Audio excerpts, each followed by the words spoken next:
Good afternoon, everyone. My name is Ruthie Louisa, and I am the president of the Boston City Council and at-large city councilor, and I am the chair of the Boston City Council Committee on the Whole. Today is May 2nd, 2025, and the exact time is 2:14 p.m. This hearing is being recorded. It is also being live streamed at boston.gov/city-council-tv and broadcast on Xfinity Channel 8, RCN Channel 82, Fios Channel 964. Written comments may be sent to the committee email at ccc.whole@boston.gov and will be made a part of the record and available to all councilors. Public testimony will be taken at the end of this hearing. Individuals will be called on in the order in which they signed up and will have 2 minutes to testify. If you are interested in testifying in person, please add your name to the sign-up sheet near the entrance of the chamber. If you are looking to testify virtually, please email our central staff liaison, Megan Kavanaugh, at megan.kavanaugh@boston.gov for the link, and your name will be added to the list. Today's hearing is on docket number 0585, order for a hearing to discuss the state receivership of Boston's Elections Commission. This matter was sponsored by Councilors Erin Murphy and Edward Flynn and referred to the committee on February 26, 2025. Today I am joined by my colleagues in order of arrival, Councilor Murphy, Councilor Flynn, Councilor Braden, and then it was Weber, Pepin, and Fitzgerald. Oh, okay, yep. Yes, okay. Murphy, Flynn. It actually was not on the video because it was prior to the, but, okay. Murphy, Flynn, Mejia, Braden, Pepin, Weber, and Fitzgerald. Fitzgerald? Okay. That's what you get for being nice. Awesome. So I just want to thank everyone for being here today for this hearing. It's an opportunity to provide the public with greater transparency and clarity around the recent appointment of a state designee to assist the Boston Elections Department. This is also an opportunity to better understand the current operational structures of the department and the steps being taken to ensure smooth and seamless election administration moving forward. We must also recognize the importance of public trust in our electoral system. Today's discussion is an opportunity to ask questions, hear directly from city officials, and better understand the shared responsibilities at this moment. This issue is essentially one of communication, and today is an opportunity to improve on that. I look forward to a productive and fact-based conversation, and I thank all of our invited guests and members of the public for their engagement. As someone who cares deeply about how we are bringing people into the work of democracy and expanding people's ability to participate, having worked on a number of civil rights and voting rights cases that are all about how we make sure voters, especially our Black and brown residents, have access to the ballot. Making sure that we can prevent any mishaps on Election Day is crucial to making people feel like their right to vote matters.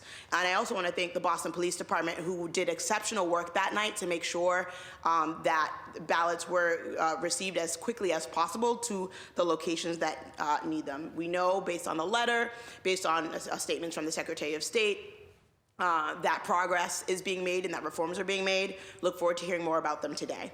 I would like to introduce today's panel. We have Adam Cederbaum, the Corporation Counsel, Law Department. We have Anita Tavares, Commissioner, Boston Elections Commission. We have Sabino Pamonte, Head Assistant Registrar of Voters, Boston Elections Department. Paul Chong, Commissioner of City Records, from the People Operations Cabinet. I will now turn it over to the lead sponsors for opening remarks. And then we will go to the panel for the presentation, and then I will turn it to my colleagues for questions. Thank you. Councilor Murphy, you have the floor for opening remarks. Thank you. Thank you all for being here. We convene today under docket 0585, which is to address the state receivership of Boston's Elections Department. While understanding the scope and implications of this receivership is essential, my foremost concern is ensuring that every Bostonian has unfettered access to the voting process and their voting rights. On Election Day last November, I was present across various precincts, witnessing firsthand the challenges our voters faced: long lines, ballot shortages, and communication breakdowns. I engaged with numerous voters and poll workers who expressed frustration and concern over these issues. Their experiences underscore the urgency of our task today. The right to vote is fundamental to our democracy. It is our responsibility to ensure that this right is protected and that the electoral process is efficient, transparent, and accessible to all. Today's hearing is a step towards restoring the public's confidence and ensuring that such failures do not occur again. I look forward to this constructive dialogue with our panelists. Thank you for being here. We're going to work collaboratively to develop solutions that will uphold the integrity of our elections. And when it comes to questions, I am going to target my questions to 6 different areas: organizational structure, technological and infrastructure changes, poll worker training and support. I want to thank our poll workers. They do a wonderful job. And it's stressful for them on that day, any day on election day. Any of the financial implications, public communication and transparency, and the impact on any upcoming election. So thank you for being here, and I'm looking forward to the conversation. Thank you, Councilor Flynn. You have the floor.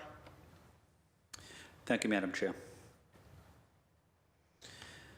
We cannot normalize what we experienced last November's election with ballot shortages, ballot mix-ups, delays, unanswered calls, and a host of other issues citywide. I think we all agree with that. What happened last November was unacceptable. The ballot shortages and issues reflected poorly on all of us, including the City Council. We were unprepared during an important presidential election when we know turnout increases significantly.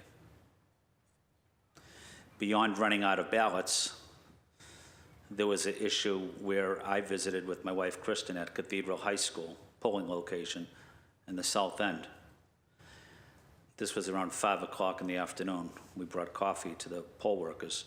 It was so dim there that voters had to use their cell phones, the flashlights, to read the ballot.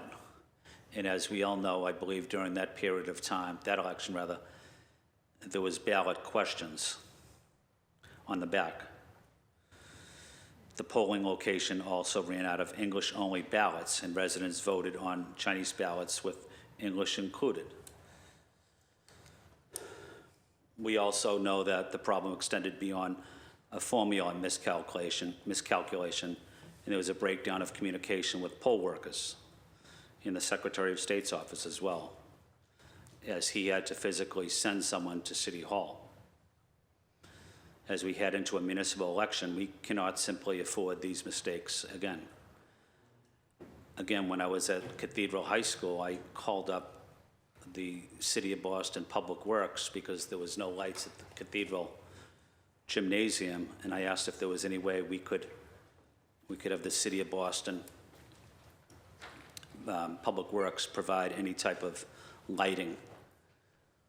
Residents, especially elderly residents, many people in the immigrant community as well, trying to read the ballot and to vote on a cell phone flashlight, I think we all agree was unacceptable. This is a federal issue. This is a civil rights issue as far as I'm concerned, not just for Black and brown residents, but persons with disabilities. Our seniors were struggling also. Residents in public housing want to vote.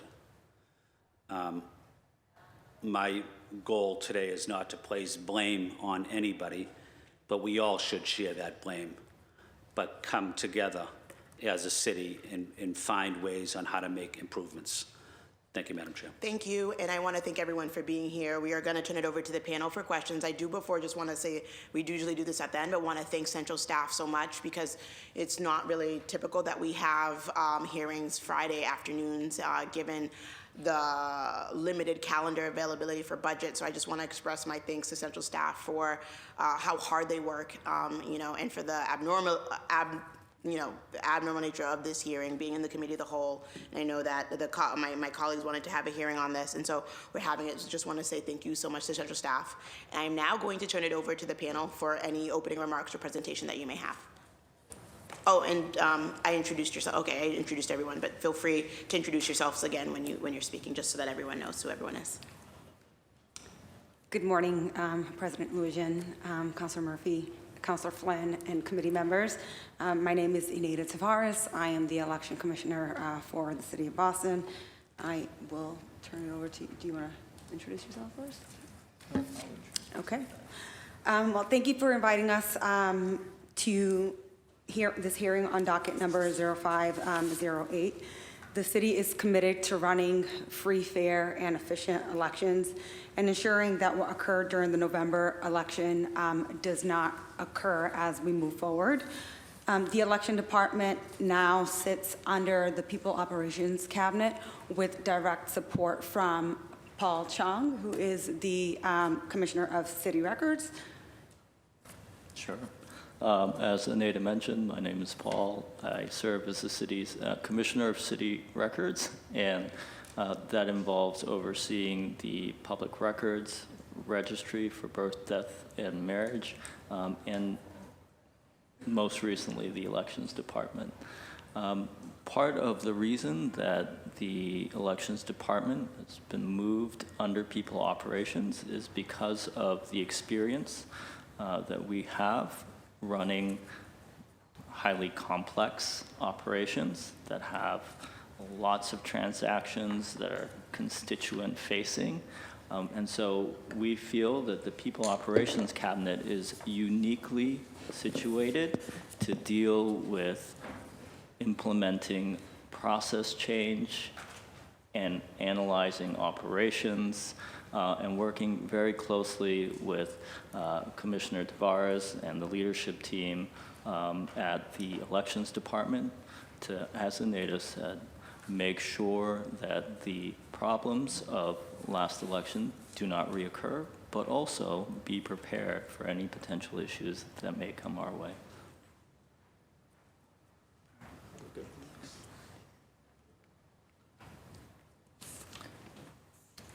So the Elections Department is collaborating across the city, including with the Office of Emergency Management, the Office of Neighborhood Services, Property Management 311.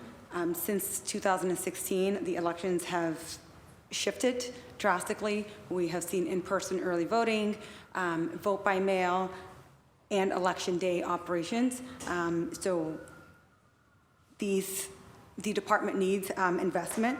We've been in constant communication with the Secretary of State's office, the election group, just to identify the areas where we can improve and make investments to ensure that we do have successful elections and move the department forward.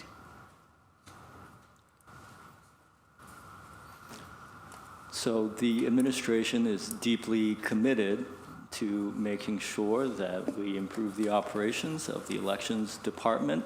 As Commissioner Tavares mentioned, that not only includes working across the breadth of the city, partnering and collaborating with other departments. We have also brought in outside experts from the Elections Group. The Elections Group is a nationally recognized consulting group, and they have been on site with the Election Department staff, hands-on, looking at our practices, our policies, our procedures, and we're working with them to make sure that any operational reforms that we make are consistent with nationwide best practices. So there is an entire constellation of support around the Elections Department that's not just from Secretary Galvin's office, that's not just from the Law Department or the People Operations Cabinet, but extends outside of City Hall. And we want to make sure that the council is aware of the kinds of support that we have been given and have brought to the table.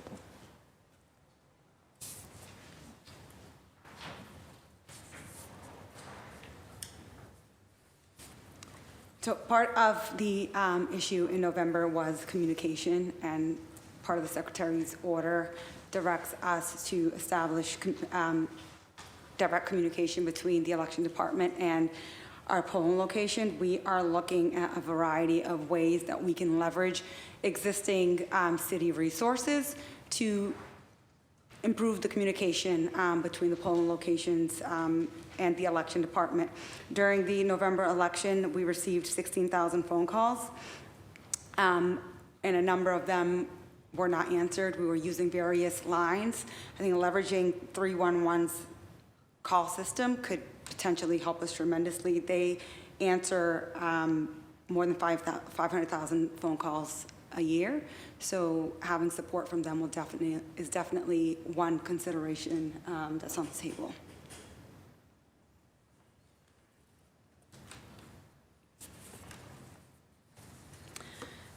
And then the Secretary of State has named a designee. We have been working closely with the designee and in constant communication with Michael Sullivan, who was named the designee for the Secretary of State.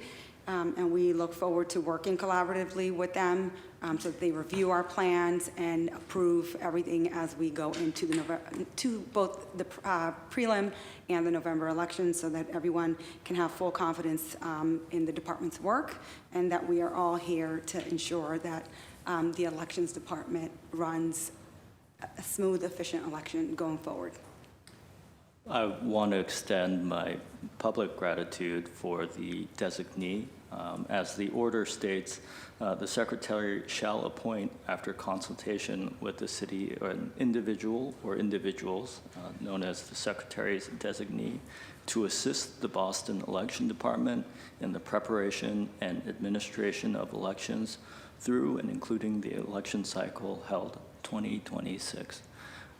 We met the designee on April 8th. Designee Sullivan was incredibly supportive. Commissioner Tavares is in close communication with them, and I truly believe that the letter of the order matches the intent of the order, which is that this individual will be someone to assist the department. So Designee Sullivan came to meet the elections department staff and tour the space on April 9th, and we do report to him fairly regularly. So, and I think that concludes our brief presentation. Thank you, Councilor. Thank you so much, Commissioner. We'll now turn it over for questions. Councilor Murphy, you have the floor. In 7 minutes, okay. Thank you for your opening statements. We did, myself and Councilor Flynn filed this hearing order back in February, and we both have been actively trying to get it scheduled for many reasons, and thank you. We have good attendance. 9 colleagues here means that many of us, we all do care about this issue. It was also important knowing that it's election season already. People are collecting nomination sheets, and you're busy. You're always busy, but you're at a different level of busy now that we're in the thick of the municipal election. So wanted to make sure that we were getting these answers. And you mentioned it a few times. Thank you that you do think it's important that we're aware of what this receivership means.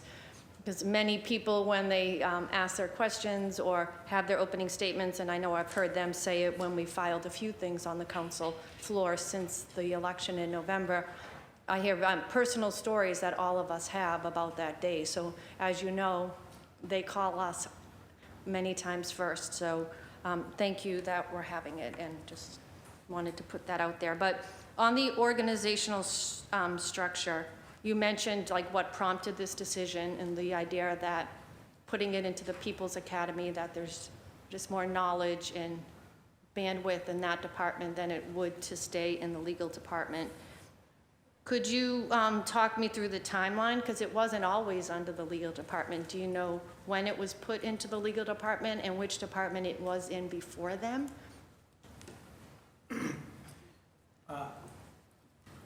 Commissioner,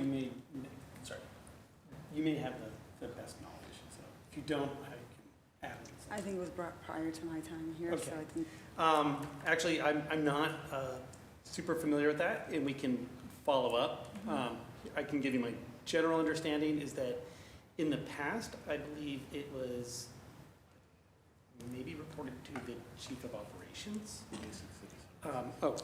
Actually, you were the one who's going to know that. Sabina, you've been here forever. You know. Share, please. Yeah, Yeah. thank you. So in the past, we were reporting on the basic city services, which is mainly managed by property management. And then I believe back in 2014 or 2015 is when we transitioned to the law department in that time frame. Yeah, I'd heard it was under like the Walsh administration, right, where it then went under legal. Okay. And you did speak to how you feel this will enhance, so I don't have to ask that. I think you did a good job of that. What technological upgrades are being considered to improve the real-time communication between the polling locations and the election department? And have these upgrades been tested, or are we going to be doing, a practice run before the primary election to see? And you mentioned the number of calls, and I know we've heard that. Was that more than normal that day, or is that a normal number of calls? Was it 16,000 calls that day?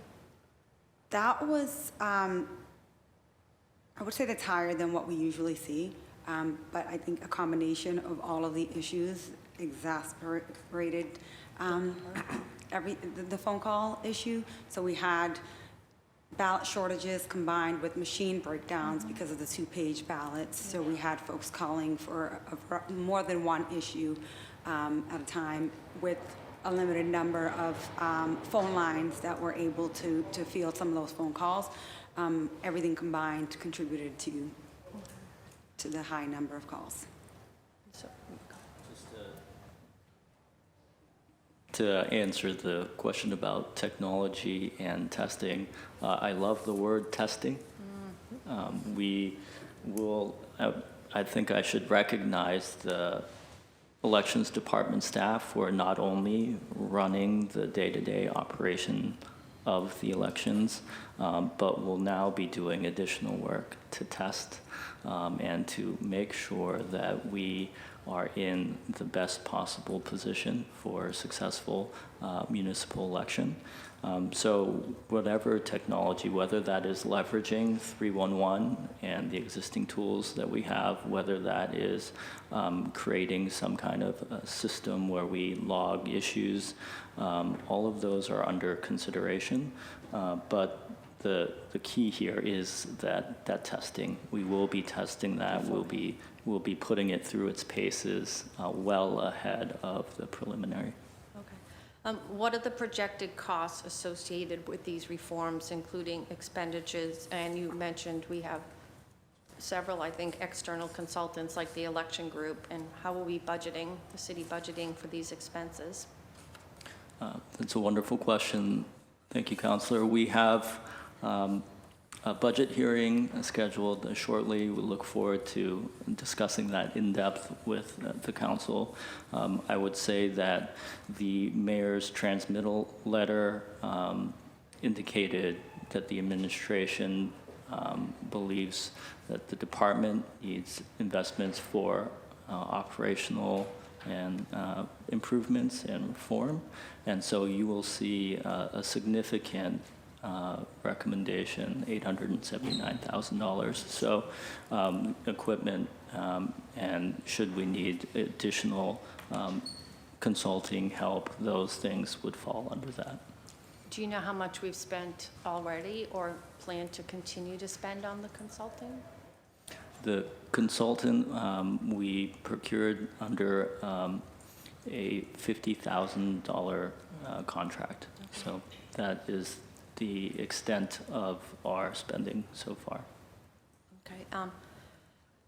And on the poll worker support and training, what improvements are being made for the training programs to ensure that they're prepared? And also, how are we addressing the communication challenges that they face that day? And will there be different protocols at the polling locations? Part of the Secretary of State's order is that we create a comprehensive election poll worker training plan, and with their approval. So whatever we end up implementing is going to be incorporated into our training programs. We're soliciting feedback from all our poll workers so that we can really hear and understand from them what their pain points and their challenges are, so that we can restructure some of our training programs. Yeah. Thank you. You're welcome. Thank you, and I want to just, Commissioner, you highlighted this, but the investments, and we had a working session today on the budget, and this council also uplifted the need for us to be investing more funds into the elections department, just in general, so that voters can have a better experience, so that we can make sure we're using the most updated technology, but also to be responsive to what happens, so both reactive and proactive, and so we look forward to continuing to see that work. The chair recognizes Councilor Flynn. Thank you. Paul, how much did we spend on the contract with the elections group? The amount is $50,000. Could I get after this meeting, could you send me a copy of that contract? Yes, Counselor, happy to do that. Thank you.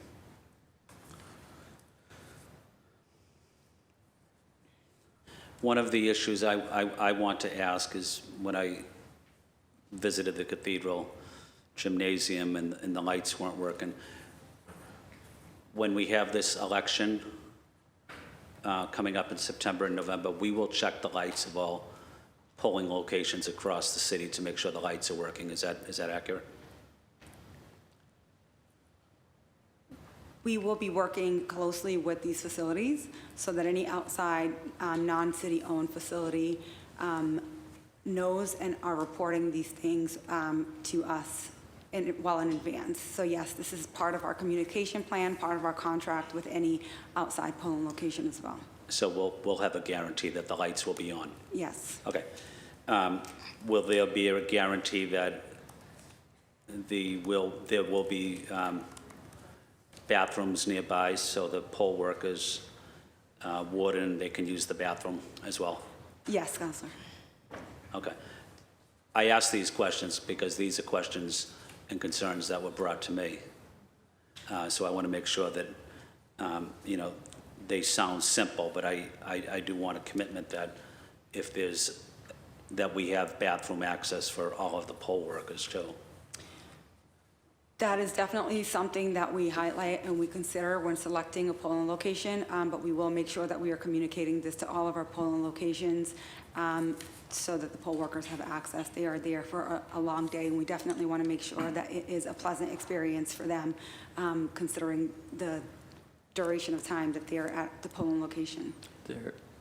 Just to follow up on that, Counselor, there is an incredible group of Elections Department staff at 400 Frontage Road, and they are right now working with polling locations to make sure that they meet all of our needs for safety and the operations on Elections Day.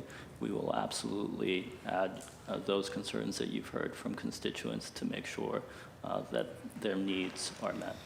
So tell me about Paul, tell me about the logistics. If someone at polling locations has an issue, they will call 311 or they will call the election department. Who answers the phone? How do they know which number to call? That is a great question, Counselor. We're working on contingency plans that indicate, based on the type of issue people are expecting, who to call, who should be answering, and what the response will be. So I can't give you the exact name of the person who will be answering the call, but I can guarantee you we will answer the call. Well, I mean, I don't necessarily need someone's name that is answering the call, but I need to know where that call will be answered. Will it be answered at the 311? Will it be answered at the election department? Will there be a group of dedicated city employees that might be coming down to help the election department that will sit at a bank of phones, of 20 phones, and will respond to concerns coming in? That's what I envision. Is that something you're committed to? Absolutely. Right now, like Commissioner Tavares mentioned, we are ordered to create a communications plan for the Secretary of State. So I don't want to get ahead of our communications with them, but certainly we do expect that Elections Department staff and other city employees will be answering calls from polling locations. And does this plan for September, November, does it have to be approved by Secretary Galvin? Yes, it does. Does he have the ability to make changes to it if he's not comfortable, or is he able to say, take a look at this particular issue and rework it and to make it better? Does that make sense? I would, Counselor, appreciate our Corporation Council's take on this, but we do work very closely with Secretary Galvin's office, and certainly any changes that they would want to see, we would discuss. We have a very collaborative relationship. But my question though, does he have the overall authority to sign, to approve the election day plan for September and November? Is that who ultimately makes that decision? Counselor, I think I can answer that. In the Secretary's order, there are 2 provisions of the order that relate to the communications plan, and both of them require that the election department shall provide a plan subject to the Secretary's approval. Okay, So, with respect to this communications plan that they're going to, thanks. With respect to this communications plan that the department is going to develop in consultation with the Secretary, that plan will require the Secretary's approval. okay. One of the issues I also, and I think one of my colleagues already mentioned it, and I want to say thank you to the Boston Police for providing exceptional support during the election. But the Boston Police came to City Hall to get the ballots and drove them across the city. Maybe it was at 4 o'clock, maybe it was at 5 o'clock, but just the logistics of it, driving across from downtown Boston at City Hall to Hyde Park or to Mattapan at 5 in the afternoon, doesn't make any sense. So my question is, all of the ballots that need to go to a polling location, they'll physically be at the polling location before people actually go to that polling location. So there'll be no ballots at City Hall, because there is no need for ballots at City Hall. They need to be at the polling location. Is that accurate? That is correct, Counselor. And part of the Secretary's order is that we ensure the distribution of 100% of ballots Okay. to every precinct across the city, and that will happen in September and for November, and every election moving forward, 100% will be at the polling locations at the open of polls. Thank you, Commissioner. So, Commissioner, is there any possibility that although 100% of the ballots will be there, is there any possibility that more than 100% people could actually vote? And I'm not talking about fraud. I'm talking about people that have been inactive for a period of time that maybe haven't voted consistently over the last 4 or 5 years. They're still on the ballot.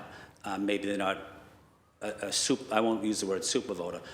I'm not talking fraud, but is there a possibility that we still could run out of ballots even though we have 100% ballots at a polling location? Inactive voters, Counselor, are part of our voter rolls. They Okay. are voters, and they are included in our ballot calculations, so the 100% will include inactive voters. Okay, so inactive or inconsistent voters. Correct. Okay. Madam Chair, is that it for me? That's your time, and I think there was a little extra time as well because the timer wasn't working, but we can come back to you in a second round. Thank you. Thank you. But I think the clock is back to working now. Okay. The chair recognizes Councilor Mejia. Councilor Mejia, you have the floor. Hello. Well, everybody knows I only won by 1 vote, so all of this is very traumatic and traumatizing for me to be here with you all in regards to anything that could compromise my ability to get back up in here. So I'm just curious.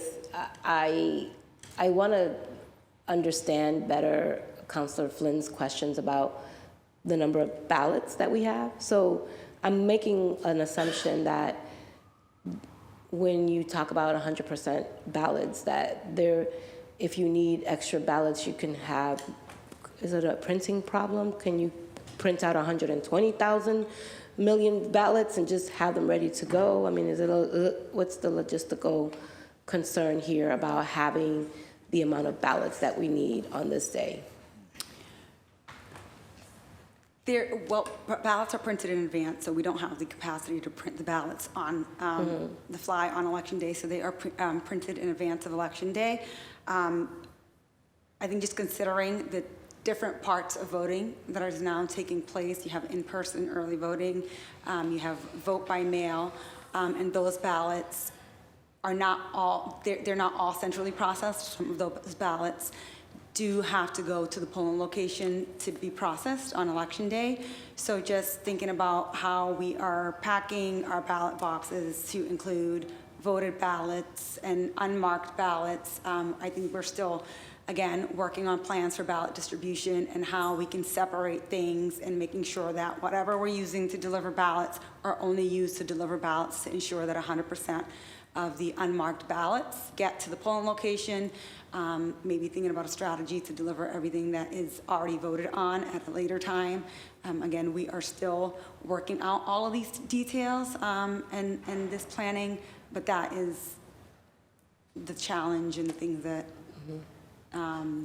we are considering moving forward. Yeah, and I know that you guys, sometimes we use like the libraries to do, you know, we'll drop your ballot at the box and all that good stuff.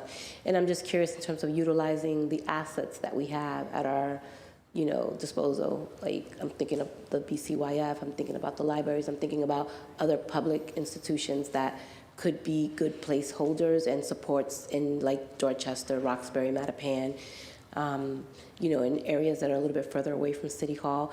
Is there a plan or a possibility to utilize some of those spaces? I don't know if it's legal or not, I don't know, because I know that you put them in a big box and it gets in a lock and there's a lot of stuff that happens, but is there a way for us to utilize some of our city properties to help support and have some additional ballots stashed in those areas, or is that illegal? I don't know.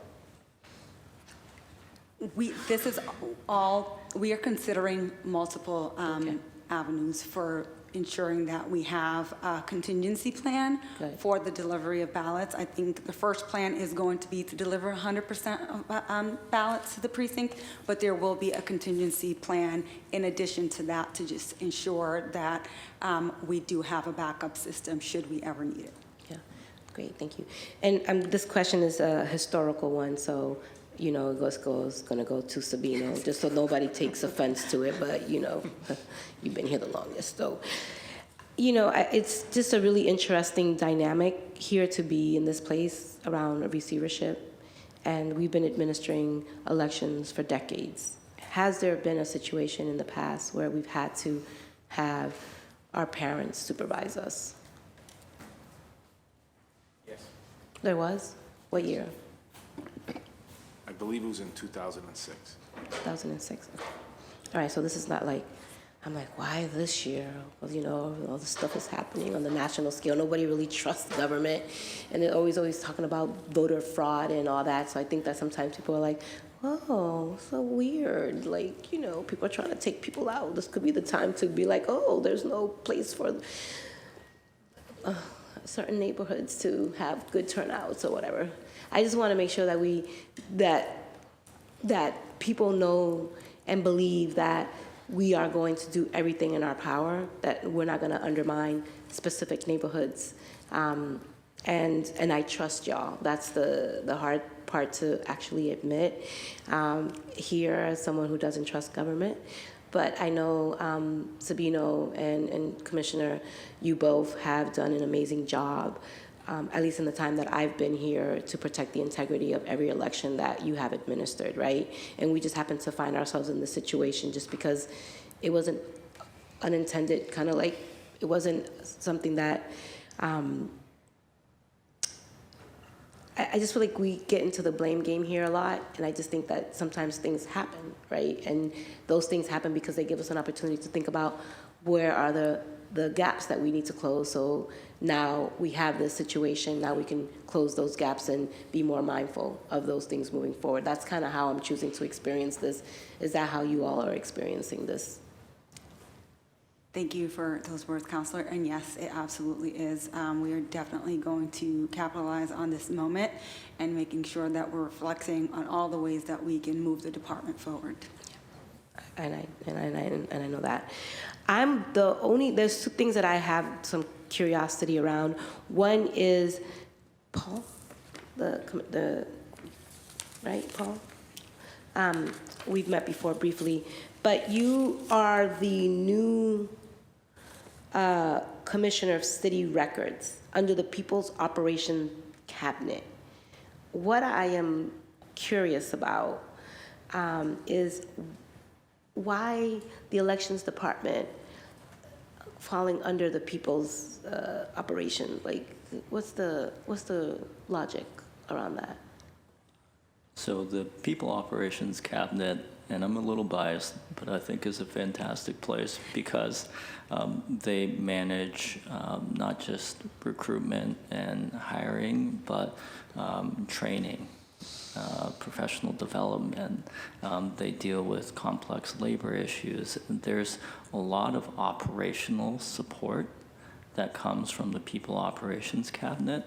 And so that is one piece. And the I have second, one more question. sure, Okay, of I'm course. gonna get it.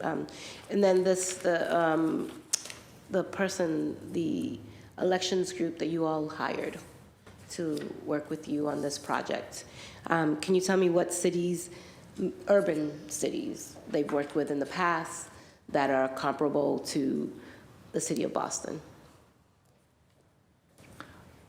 So I can get you the full list. It's quite a lot. I do believe that Philadelphia is one of them, but I don't want to put my foot in my mouth. So, Counselor, I'll get you a list of their credentials. Okay, I'll wait for my second round. Thank you. Thank you. The chair recognizes Councillor Braden. You have the floor. Thank you, Madam President, and good afternoon, everyone. So as Sabino just affirmed, we haven't been, this is not the first time around this rodeo. There's a report from 2007 about a blueprint for transforming the Boston Elections Department after the issues that they had in the 2006 gubernatorial election in November of 2006. They had 38 polling places out of 254 ran out of ballots. So I'm wondering, does the election group that are reviewing the situation now, in this moment, are they aware of this report by Professor King from Harvard University, who is he's chaired the National Commission for Election Reform Task Force on Election Administration for Presidents Gerald Ford and Jimmy Carter, and helped draft the Help America Vote Act. Are they aware of this report that where from 2007? Because it's very detailed and it's got really great recommendations that probably I'm wondering if we've followed them since then. The fundamental problems in the Boston Election Department do not stem from the personnel who are there, but the people who are not there. The department is understaffed, yet responsibilities have grown considerably since 2002 passage of the Help America Vote Act. The Boston Election Department has not adjusted to keep pace, and no effective system of internal training. The Boston Election Department does not have the personnel, training or funding consistently to oversee smoothly run elections and to produce an annual city list of residents. So it seems like the Elections Department doesn't actually do the city list. That's your department now, isn't it? Is that your new role? Or your role was, have they split off the Commissioner for City Records? Do you do the city census? Or is that the elections? No, the Elections Department still does the city census. What's the difference between the city census and the annual resident listing? They are the same. They are the same. Correct. So the Census Department does it, The Elections the Elections Department does it, and your department does it as well. The annual city list, they're just two terms that mean the same thing. So the city census and the annual listing are the same thing. So the Elections Department collects the data and the listings, and then you give it to him. No, we oversee those records. We oversee the census mailing, and we're the ones who are compiling the records. The census goes to all residents in the city, but it's a way to help us maintain an accurate and up-to-date voting list as well. So you do the work, and Commissioner, you oversee the work, do you? It's a fantastic setup, isn't it, It is. Councillor? I'm rather confused. Anyway, I don't want to dwell on that too long. Let's see. This department needs to be proactive, working to support department's dual missions to maximise the number of active voters in the City of Boston and maintain an accurate annual city list for residents. So that's what they do. How many whole-time equivalents are in the elections department today? I'm sorry, what was the question? How many whole-time equivalent staff do you have in the election department today? About 30 full-time and 2 additional part-time board members. 30 full-time and how many part-time? Part-time board members, well, they're just board members, so I wouldn't include them in that total. Okay, so you have 30. Yes. Let's see where we're at. This report's quite revealing, actually. So in 2008, there was 44. It went up to 49.7 in 2000. And in 2007, just when this last problem emerged, there was 20 staff in the elections department. Do you feel that your department is adequately staffed to do the job? That is something that we are reviewing. Again, we are having, the elections group is just doing a full assessment of every aspect of our department, including staffing. And we will just wait and see what their recommendations are, but I definitely think we do have the opportunity to build capacity within our department. And Councillor, just to add to that, I get to, in overseeing the department, go down to the mailroom and see the elections department staff in the vaults, as it were, mailing census, opening them. And what I want to point out is that the current level of staffing in the elections department represents an incredible amount of efficiency. It represents the fact that cumulatively, Sabino and Aneda have decades of election-related experience, but I think that part of our aim is not just to rely on having experts to the caliber that Commissioner Tavares and Sabino is, but making sure that we have more resilience and more capacity. I don't argue that we have working with professionals here and always incredible quality of work and commitment from Sabino and Commissioner Tavares, but just wondering, just in terms of when we hit a big election, like a presidential election like the last one, it was all like it was, and I think the same thing happened. The previous election was an election in which we had a candidate who was the first African American to run for governor. And certainly there was and there was an incredible grassroots effort to support him to get elected. And I volunteered in that campaign. It was really incredible. So our turnout was way above what was expected in a regular election. So, have we the capacity to, like, elasticity in our system to bring in extra people to support Sabino and his team in a big election? Like, we want more people to participate, but how much elasticity do we have in the system to bring in, we had an attrition after COVID. A lot of older people decided not to be poll workers anymore. I know for a fact that I had poll workers calling me on election day and saying they'd been calling for hours. I know that's a whole other issue, but they had been trained. They were new on the job, and they needed advice and support, and it wasn't available. So how much elasticity do we have in the system so that there's people on the phones who know what they're talking about, know the law, and are able to support poll workers in an event of running out of ballots and seeing a surge of voters coming in that was not anticipated?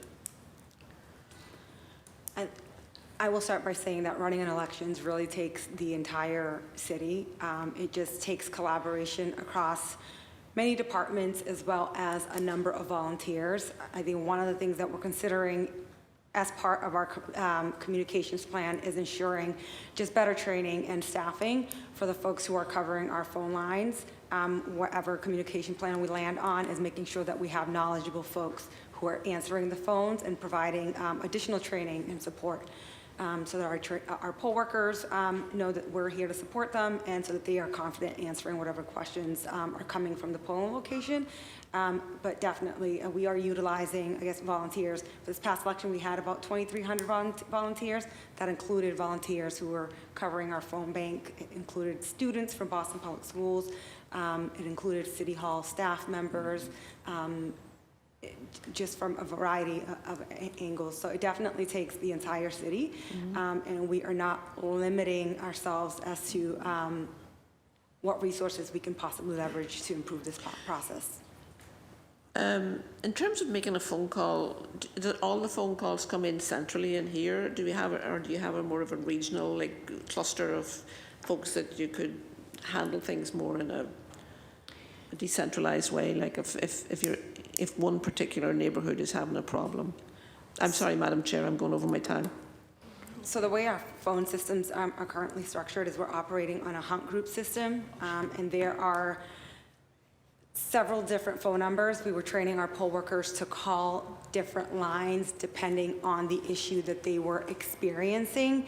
And I think part of what our challenge was some of the phone lines that they were calling, let's say if they had a ballot shortage issue, and that line was not properly staff, we're considering perhaps using just one designated phone number, or leveraging 311 system, just to make sure that we have the capacity to ensure that 100% of our phone calls are answered. Yeah. So we had a ward in the Sorry, Councilor Brady. I'll Yes, save it for the next round. Thank you. They were good. They were really good questions.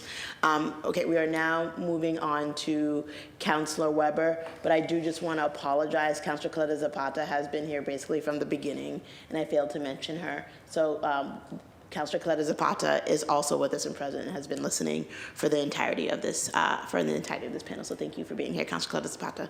The chair recognizes. What did I get the? Oh, actually, it's Councilor Pepin. I'm not used to this. So, okay, Councilor Pepin, you have the floor. Thank you, Madam Chair, and good afternoon, everyone. Thank you for being here. As the councilor of District 5, a lot of my precincts were the ones that were impacted by the lack of ballots this previous presidential election, and I was actually out there with the community and with State Representative Russell Holmes. I know Councilor Mejia even she came by one of the election places, and it was. I found myself just reminding folks to not leave the line and to make sure that they were there to vote, because I know that a lot of folks really wanted to practice their civic duty. So I want to start off by saying I just hope that, moving forward in any other election, citizens feel that they are able to do that without having to wait. And but I know you guys are working on that. So I appreciate us having this hearing, and I appreciate the colleagues bringing this up to the floor today. I think I have just some questions in terms of clarity, and if you have already said this, I apologize for repeating the question, but just for the listeners, like, are we in a state of receivership?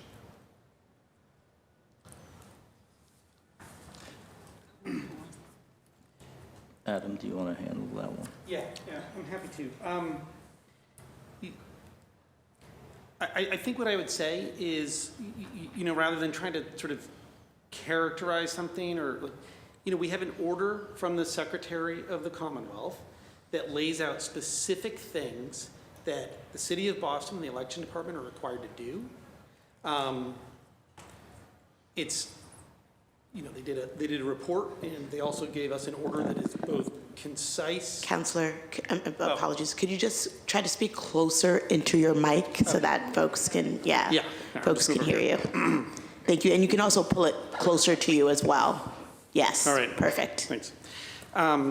Counselor, what I would say is simply that we have a very clear order from the Secretary of the Commonwealth. It lays out very clearly and concisely what the city and the elections department's obligations are. And it's aimed at ensuring that we do not encounter the problems that we had in November of 2024. It provides us with oversight and support, and we've provided this order to, it's publicly available. I can read it here. It's not that long. As you all know, I do not provide, with apologies, sort of verbal on-the-fly legal opinions in a fortunately here, I don't think we need to do that. We just have a very clear order to follow, so. Okay, so designee Sullivan is more of a consultant to make sure that the election department is doing the job correct, other than a receivership? Is that my So, understanding? I would say. I'm not gonna, oh, sorry, give me 1 second, sorry, I apologize.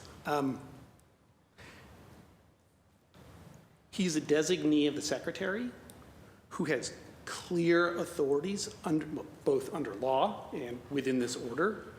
So I don't, respectfully, I don't want to sort of characterize his role because this document, the order, speaks for itself. And I'd rather just let the order sort of be clear about what it is. So rather than me sort of, characterizing what Mr. Sullivan will do and how he will function, we have a clear order from the secretary, and we will follow it. Okay. No, and I apologize. I just want to make sure that I have a clear understanding of what we are expected in this election cycle. And I know the residents of Hyde Park have reached out to me specifically asking me like, hey, what's going to happen? So I just want to make sure that there's clarity there. Is this similar to what happened in 2006, or is there a difference? I believe this is similar. However, I will let Sabino, who has a lot more tenure here than everyone else, answer that question. It's very similar. Okay. All right. I guess I have more of a technical question. With the amount of ballots that are required to run a successful election, how do you come up with that number? And is it 1 per registered voter? Is it 2 per registered voter? What's the number used there? What's the algorithm used to make sure that, let's say, I am going to go vote for a candidate. Oh, I made a mistake. Can I get one more? Like, how many of those backups do you guys plan to have, et cetera? I'm not going to speak to the ordering process, but when we're calculating the ballot distribution or how many ballots we should have available, it's 1 per registered voter. I know that every single registered voter is allowed up to 3 ballots, but that's not something that we factor in when we are distributing ballots, because I don't think we'll ever see a world where we're going to use 300% of ballots, because that's what the calculation would require if we are providing ballots, the number of ballots that every voter is entitled to. Gotcha. Okay. No, that's, I think that answers the question there. It makes sense. I don't think every resident will use 3 ballots as well.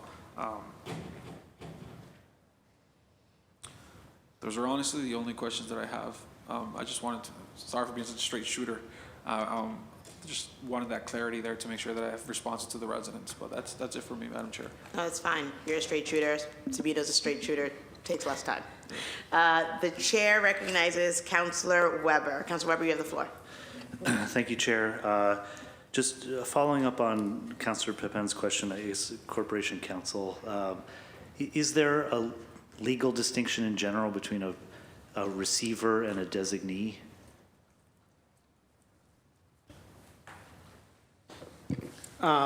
So with apologies, I'm not going to sort of,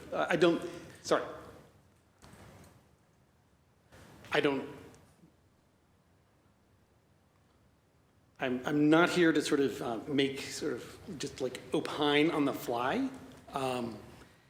And what I will say beyond that is, we're simply operating under a very clear order from the secretary. Yeah, no, I think when we're asked about it in the field, if there is a distinction, and I would assume a receiver would be a more severe something than a designee, it would be helpful to tell people that, the state has the secretary looked into it, and they did not even report a receiver because the issues here are readily fixable. But if there's no distinction, then there's no distinction. We're just going to follow the rules, and great. It just that's just the only reason why I asked. I thought there was some good news in there, but it doesn't look like there is. No, and I don't want to sort of challenge your reading, but I'm not here to characterize sort of very clear, public legal documents issued by the secretary. They're available to all of us. So, respectfully, I don't want to characterize anything other than to say it is a very clear document. We are committed to complying with it, and that's it. Okay, it sounds good. And so Commissioner Tavares, Councilor Braden was asking about staffing levels and whether we have enough staff, and I think we're in the process of looking at the budget, and something that stuck out to me about the elections department is that I think there's underspending in terms of money in the budget that's not spent, and I think it's I thought it was like about $1 million a year, which would lead me to believe that there were openings that you're having, that we have long-term vacancies in a lot of departments, and so you have 30 positions. How many job positions do you have? Like, how many openings are there? We are at full capacity at the moment. We do have seasonal roles as well, and I think we have about 54 of those. So those are all seasonal positions that we start recruiting for about this time of year, and that's just to build up the capacity as we're doing the census as well as going into the election season. Okay, and then with what happened last year, I mean, it seemed like there was an issue with the number of ballots going out, which was a decision made, here in City Hall, and in terms of people answering phone calls here. You mentioned poll workers, and do we have enough poll workers? Because I didn't think that was part of the issue with the last election. That was not part of the issue for the last election, poll worker recruitment. The challenges vary depending on the election. However, we always welcome everyone and all of your support when it comes to recruiting and staffing for our precincts. Okay, and then in the secretary's, I guess it's the decision and order, relating to the administrative complaints. Number 2, it says that each warden shall have a communication device allowing the warden to be immediately accessible and to timely contact the Boston Election Department. Do you know what that is? This the communication device, my cell phone? Do you have any plans for that? Do we already provide that? At the moment, the communication plan is the cell phone. We do issue a cell phone to every single precinct. However, we are looking at the possibility of leveraging other types of technology that may exist or other communication plans to just make sure that there is a contingency plan and a stronger system for us to communicate in real time between our department and the poll workers. Okay. I mean, is there some other way to communicate effectively other than the cell phone? I mean, we put in rotary phones. I don't know what else. What would be better than the cell phone? But so we haven't decided yet. I think as we, come up with a plan, because again, we're still exploring what the options are, and I'm pretty confident that whatever plan we come up with that's actually approved by the Secretary of State's office will also be presented to this group as well. And Councilor Weber, we just want to make sure that those plans are resilient. As you know, with the number of precincts the department has, if we were to, say, install copper landlines at every location or put radios in every location, there's also just a tremendous amount of work that will have to go into that. So we're really looking at, and we're exploring with OEM and other partners, including DoIT, what is the best technology that we can set up quickly, and that's going to be reliable. So what I can tell you is that we use the cell phones now, but we will have backup communication methods and contingencies. Okay, and then the decision then also mentions like communications at least 4 times throughout the day. It's like paragraph 3. Is that, it says that, information including voter turnout, ballot supply status, voting machine issues, and any other significant issues. On election day, these communications shall take place at 9 a.m., 12 p.m., 3 p.m., 6 p.m., and other times. Is that any different than what happens now? Or do you think your office can handle, I mean, there's a lot of polling locations, it's 4 communications a day. What are your thoughts on that? We are currently calling at 9 a.m., 12 p.m., 3 p.m., and 6 p.m. I think, given the challenge, there were some challenges with the capacity, given all the issues on Election Day. We are considering, again, with the work of Do It and everyone else, what we can leverage to make it easier for either, whether it's building capacity here and just assigning one group of staff members across City Hall who are just responsible for calling the precincts at these given times, or is there technology that can just, you know, cut out some of those phone calls and we can get the data in real time, or something to that level. But again, we're still looking at all of these options and working out a plan. And we, like Paul mentioned, we do want to make sure that whatever plan we come up with is a robust plan and is actually going to work, and that we can actually support it. Okay, yeah, thank you. Just one quick, I mean, I think one of the differences maybe between 2006 and last year would be that I'm sure there was a lot more absentee ballot voting, off-site, early voting last year than there was in 2006. And that, to me, makes it a little more troubling that we weren't able to meet them all, because fewer people probably showing up. I mean, maybe there was more people because of the election and turnout, but it could have been a lot different if the conditions in 2006 had been here, where people weren't showing up in droves to vote early, they weren't sending in absentee ballot. I mean, I just don't think that was much of a thing back then. And so I thank you for all your work, and you know, I look forward to seeing how we step up in the next election. So thank you. Thank you, Councilor Weber. The chair recognizes Councilor Coletta Zapata. You have the floor. Thank you, Madam Chair. Thank you so much for the work that you do and for being here today. I'm fascinated about the machinations of city government, how to make it work better, faster, stronger for the delivery of service for our constituents at the end of the day. It's unfortunate that one of the instances where things did not go smoothly is when people were engaging in democracy and trying to exercise their sacred constitutional right to vote. And so I think we all understand that and agree that we have to do better. I understand that your department oversees a highly complex operation too, where you have to expand rapidly and then contract throughout the year with varying degrees of nuance, right? With some special elections, but it's centered around 2 elections in one quarter, I guess, if you will.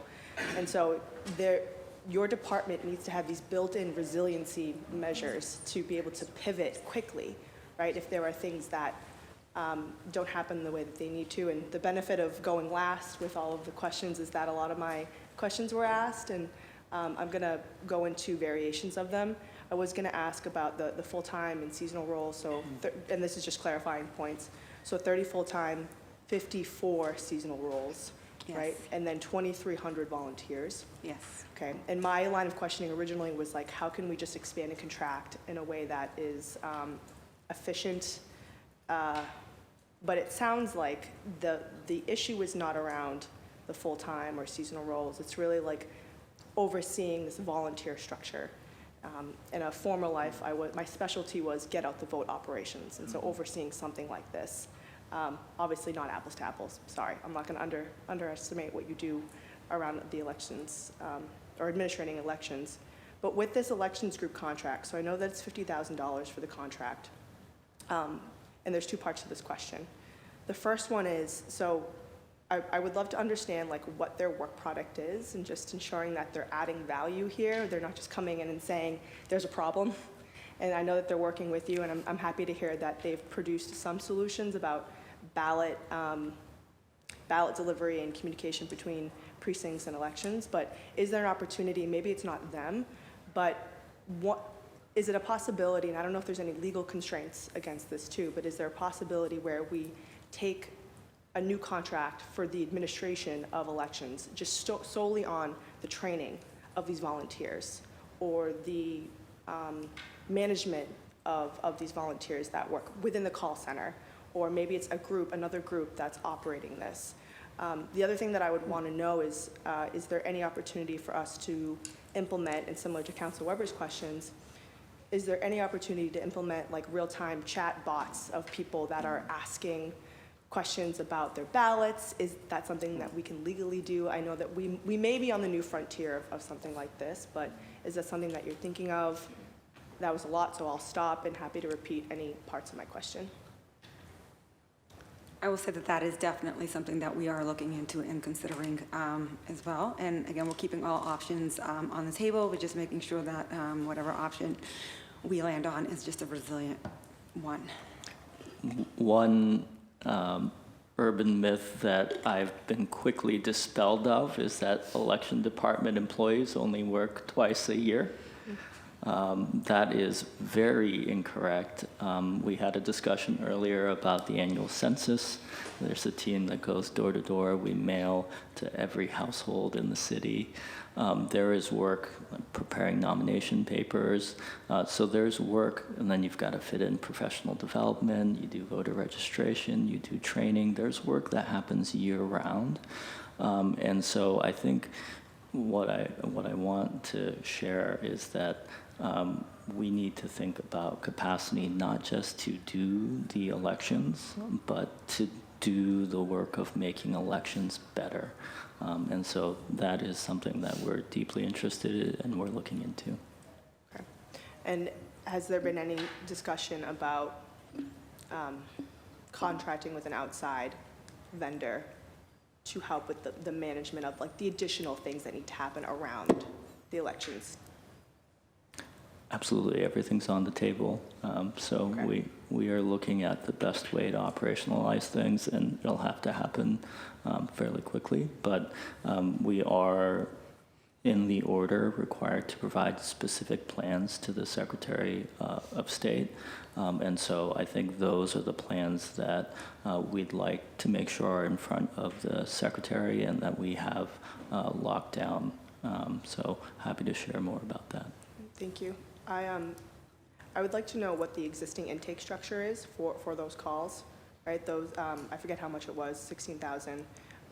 Are they people just calling 311, or is it the 635-8683 number? There were several lines. So there were people calling the 635-8386 number. There were people calling 0905, which is our poll worker number. We have a specific number for ballot and machine issues. There's another number for absentee. So I think maybe just streamlining it and, just centralizing everything Yes. and making sure that there's one place that they're calling. Maybe we're separating the general public from the calls that are coming in for our precinct so that there is no traffic there. So again, all options are on the table. We are considering maybe redirecting the general public and keeping one line for our poll workers. But again, we're still in the developmental stages and exploring what the options are. Is it, and Councilor Flynn had mentioned this earlier, but is it just a bunch of folks around a group of phones answering those calls? Are they separate from one another? Are they working remotely? How is it set up now? So it's a hunt group system. So you have, let's say, one line that has about 15 seats on there, and we would need 15 people to actually staff all 15 lines. If someone walks away, then they would hit a button and that line would no longer be available. It would just bounce to the other 14 lines. And we are relying on city staff to cover the phone lines. So we're recruiting from other city departments, and they are staffing in kind of just different hours, where various shifts throughout the day. They could be serving from 7 to noon time. It just depends on that department's capacity and when they're able to lend their employees to us. Okay, thank you. And just given that there have been liberties granted to other councils, I'm going to ask one more question. The $879,000 that's appropriated in FY26, do you have a breakdown of those funds of what that's going to go to? I believe, do you want to know? Okay. Well, I can tell you that all of the funds will go to making the elections department more resilient, but we don't I have would love the line by line. Do you not have that right now? we don't have that Okay. right now. But Please. we do have our hearing, so. Coming up. All right, thank you. Thank you, Councilor Caleta Zapata. Okay, I just have 3 questions. A lot of my colleagues asked questions that I had. One of them was about staffing. Yes. One of them was about staffing, and so Councilor Weber had asked that question. Another question I had for you, Commissioner Tavares, was about facilities, like physical space to do the actual training. And as Council President, you've asked us to use, and regrettably, there are times where I've had to say, because of the hearing schedule, there are certain dates that we wouldn't be able to let you make use of chambers. And so I'm wondering, what are the alternatives? Do we need to help think about the space that you need in order to hold trainings? Because I do want to make sure, even when you can't use this facility, that there's a place where you're able to have ample space and time to do trainings for poll workers, for staff. Facility is definitely something that is up for consideration. It's something that we are evaluating as we keep growing as well. We know we just keep expanding. We're evaluating space to make sure that is the election department currently the right size space for all of our operation. We're evaluating space for our training as well. Yes, you may get a request from me. But there are and I want to other honor things them as much as I can. I really, really do. But then, to the fact that there's a hearing, my colleagues want to hold hearings, there's tension about sort of the days that I can make, this chamber available. So. Yeah, but there's certainly other things that we'd have to figure out in advance, and I'm hoping that we land on them very soon so that I can put in a formal request, because I know the earlier I do it, the better we all are. But we are considering other spaces across the city as well, even for our trainings, considering whether we move some of our hands-on trainings to other locations in the city, making it easier for our poll workers to get to. So again, we're exploring every aspect of the operation, including facilities. Okay, thank you. And then just my last question, because again, my colleagues asked a number of them, that was about the machines that we're using right now. And right now we're using Democracy Suite software on Dominion ImageCast Precinct for devices. Is that correct? That's correct. And there's an increase in the budget, as we talked about, as we advocated for, in the non-personnel line item. And I'm sorry if you stated this and I missed it. Is there a projection on timeline for new machines? We don't have any specific projections to share now, but we do look forward to having a more discussion at our hearing. Thank you. Because I know that when we held the hearing on ranked choice voting, we talked about how even now our machines would be able to do ranked choice voting with just additional software from the vendor. But we also need to be buying and investing in new machines anyways, which could also come with the software upgrades in as part of the purchase and the so. Just those were my questions. I am now going to turn it over, before I turn it back to my colleagues for any second round, I'm going to turn it over to public testimony. We have someone here in person, no stranger to this chambers, Clifton Braithwaite. So just state your name and where you're from, and then we have a few people on Zoom, and then we will turn over to Zoom. So Clifton, you have the floor in 2 minutes. Good afternoon, everybody. My name is Clifton A. Braithwaite, CLIFTONABRAITHWAITE, and I'm coming with concerns for the residents in District 7, but I have some other things that I heard while being in the chambers. First of all, y'all do tremendous work, and sometimes things slip through, so some of the things that I heard maybe help you with my view on it. One, I know firsthand, because I had the pleasure under Walsh's administration to be one of the first consultants in regards to early voting. So firsthand, I know how you guys work back there. I was blessed to see the hard work that you do, so I'm with you.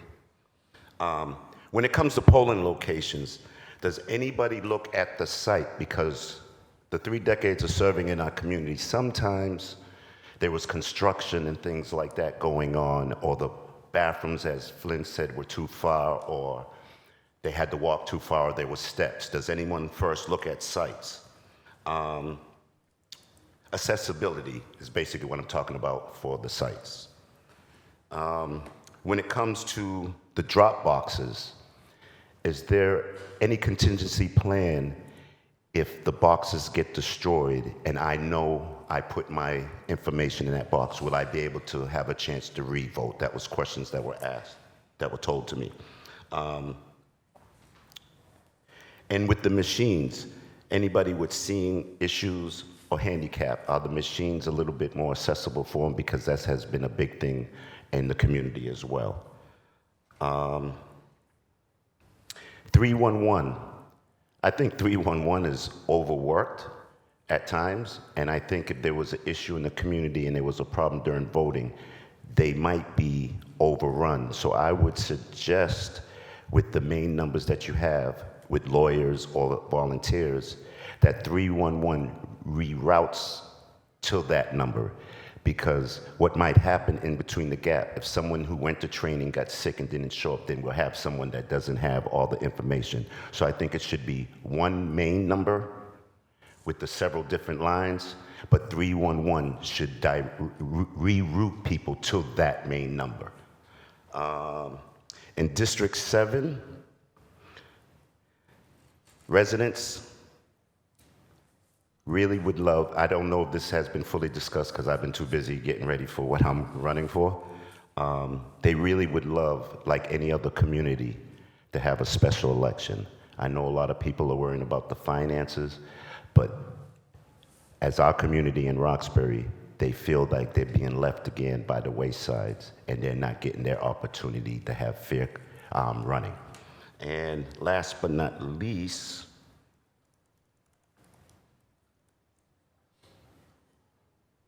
I think that's about it, because a lot of things already the council has touched. But I'm happy with the work that you guys do.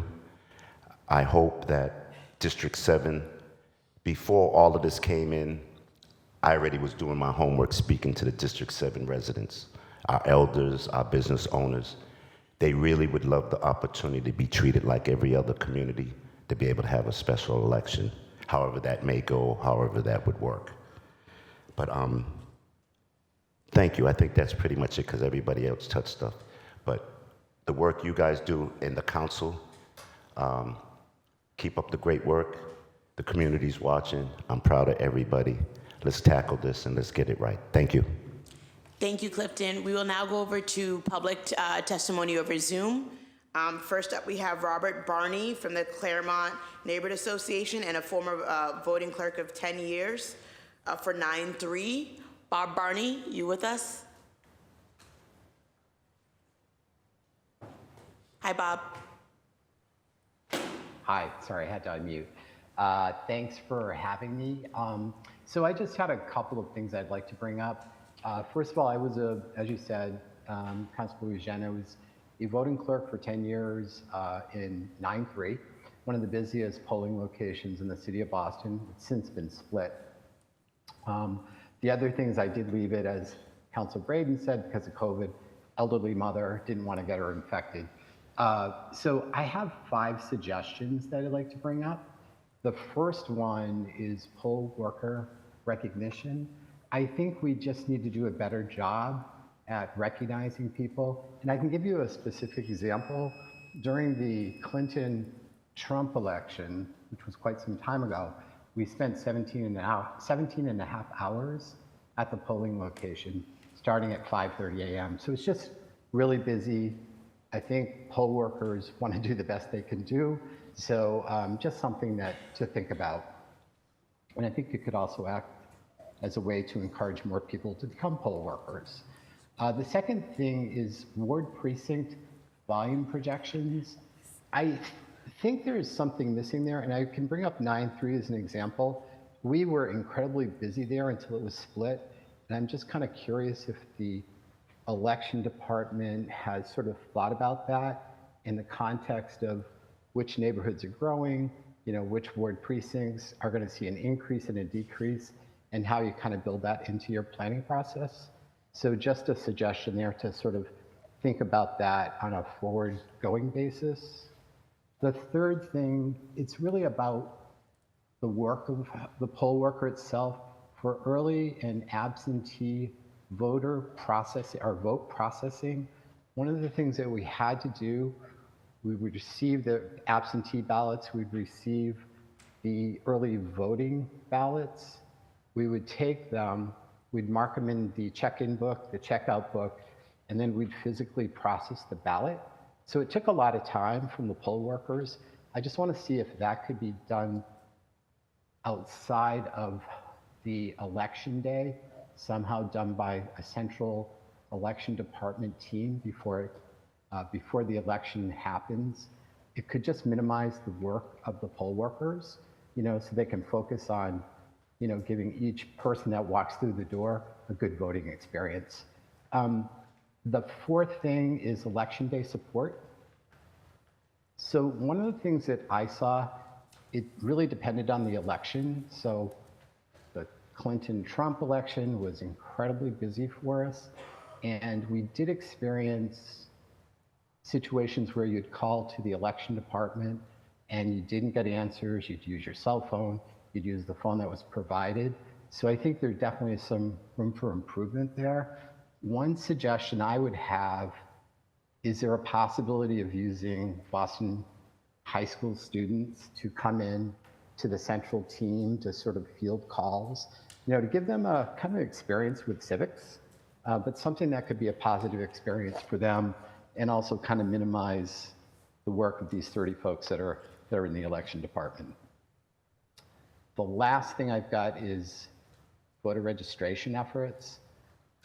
Just some suggestions. I think in District 7, where I vote, there is low voter turnout, and I really think we should kind of change that. I'd love to see voter registration held at high schools throughout the city. As seniors turn 18, or others that are 18 can register to vote. I'd also like to see this voter registration possibly a high school graduation requirement. Not sure if that's possible legally, but it's something that maybe we should think about. And then it also encourage 18 registered voters, these kids that are in high school, to work the polls. It would be great to have, some high school students, join us at the polling location to kind of spread the work and give them a learning experience. And then the last thing is, I really think we're not doing proactive voter registration enough in the city. And I think it would be really helpful to ensure we always set up at city events, civic sponsored events, to sort of, encourage people to vote. I think it's our obligation in the city of Boston to make every voting experience pleasurable so people come back year after year. I think that's about it. Thanks. Thanks, Bob. I appreciate you. Next up for public testimony, we also have someone on Zoom. Ryan Evol. If you're on, Ryan.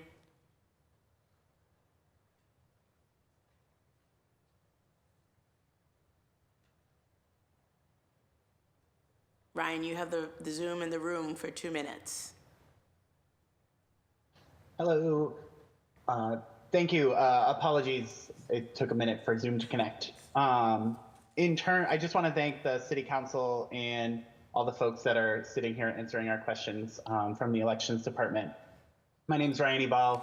I'm a resident of Charlestown, as well as a clerk for Precinct 2-6.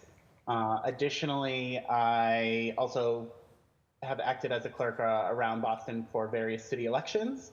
I just wanted to commend Commissioner Tavares, as well as the rest of the elections team. They've always been great to work with. We did have some issues in November. Significantly, we noticed when we arrived that we had a total of around 600 to 800 ballots. I can't recall the exact number, which we knew in that moment wasn't enough. We started calling around 10 a.m. or 11 a.m. and then we're calling subsequently every hour, letting them know, hey, we need ballots. We knew we needed to call early because we wanted to get that message out and let the elections department have enough time to be able to get us ballots, and then we still didn't receive the ballots. So that was where it was extremely frustrating, and I'm just hoping going forward that there's an internal escalation procedure. And I know there's been a lot of talk about 311 assisting with answering calls and such, and frankly, that's great. However, I think there's a lot of training that needs to also happen there. I called at one point during the election in November, and the person answering my call, I had called because a representative from WBUR had shown up at our precinct, and we weren't sure what the procedure was, and we had called and asked, and the person on the phone informed us that they were not allowed in the precinct, that no press were allowed in the precinct, to which we then thought that was a little strange. So then I ended up calling the director of poll worker training, who informed me that that was not the correct information that I received. So I think there's a lot of training that no matter who's answering those phones, they need an escalation procedure and they need training themselves as well. I also completely agree that poll workers need additional training. There's a wide disparate amount of knowledge and information and preparedness that I think the wardens and clerks are prepared for, as well as the inspectors, to be able to do that. Additionally, I know this, I recognize this likely isn't a city issue. For the November election, it did not plague us, but for almost every other election, it does. The amount of time it takes for people that are registering to vote via the Registry of Motor Vehicles is still remaining an issue. We often see at elections that people have registered to vote by updating their license address, and those registrations are taking months to a year to show up actually on the Boston rolls, and it's unfortunately disadvantaging eligible voters. And then also lastly, I just wanted to bring up, while I am not in it for the pay, I know some people need to act as an inspector or a poll worker for the compensation that is provided. From talking to a lot of different poll workers, Boston is the lowest paid poll workers in the surrounding community compared to Cambridge and Everett and everywhere around us. And I know that while we said that this isn't a problem in terms of obtaining poll workers for the November election, it also certainly is an issue obtaining poll workers for other elections. And so anything we can do to increase possibly getting more poll workers at sites would be very beneficial. And I just want to thank you again, and I want to thank all the staff that are assisting with this hearing. Thank you so much.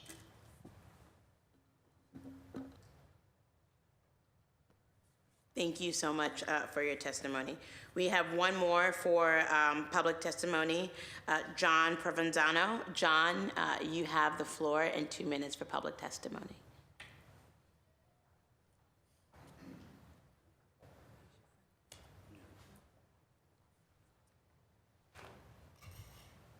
Hi, folks. My name's John Provenzano. I've been a lifelong resident of South Boston, and this is a little bit above my pay grade, so I'm just going to bring it down to a very personal thing. I want to thank the councilors for all their interest in what's going on, because after the last election, we do need extra help. We need as much as possible the effort to get this right. And I'm going to just tell you on a personal note. In 1960, John F. Kennedy was running for president, and I was 16. And I was so upset that I couldn't vote. My neighborhood at the time, it was probably the most important thing. The pride and the privilege of voting was just a big deal. And what I could say to you folks and to the councilors to pass this on, because even in my neighborhood in South Boston, who had a huge voter output, it's not going to be it's not going to be like that in this near future unless we all, including all the councilors and you people that can get the information out to the youth of this city, because they're not interested. And I'm generalizing, but We need to get a vote out, information out there to get the voters out, the youth of America. And the very fact of what I said about John F. Kennedy, you know what happened. So when it came time for me to vote, he wasn't there. And it was heartbreaking. I'm just getting on a personal note just to emphasize to all of you how important this is to get this right and get all those questions answered from the counselors and people that call 311 and whoever. And I think that I'd like to thank you all for being here. And I appreciate it. I took a lot of notes, and I'll keep on getting involved wherever I can. And Councilor Flynn, if I have to volunteer at the polls, let me know. I don't have to get paid. It would be a privilege. And just one more personal thing. The gentleman down on the left, you related to Gabriel? Distant cousin. Well, I'm old enough to be here when Gabriel was here, and Ianella, and the rest of them, and it was a lot of fun. It was really a lot of fun, so thank you. I'd like to shake your hand at some time and pass that on to your family. Thank you. Thank you, Johnny. Always appreciate you. Okay, we'll now go back to second round of questions for my colleagues. If you have any questions, we will keep the time at 7 minutes. Don't have to use it all, but if you need it, you may. The chair recognizes Councilor Murphy. You have the floor. Thank you. So I'll get right into it. 7 minutes goes quick sometimes. So Galvin sent down an order which appointed a receiver, who is Mike Sullivan, and that state receivership is set to remain in place through 2026.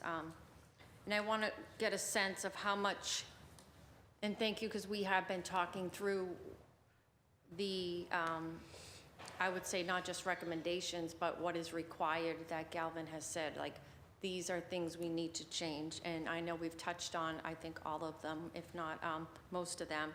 So I just want to get a sense of how much of these decisions are we making on our own, or have we lost all of our decision-making, and are they telling? Some of them that came up were, you know, the need for more staff. Like you said, we're waiting on that recommendation, or if it's about the, who decided, like, did they come to us and say, hey, you should shift the election department, you know, from the legal over to the People's Academy? Were all of these decisions being made, like, to us, or were you always part of that conversation? I would just like to have a sense of that over the last few months, because it seems like he's been put in place since, was it February?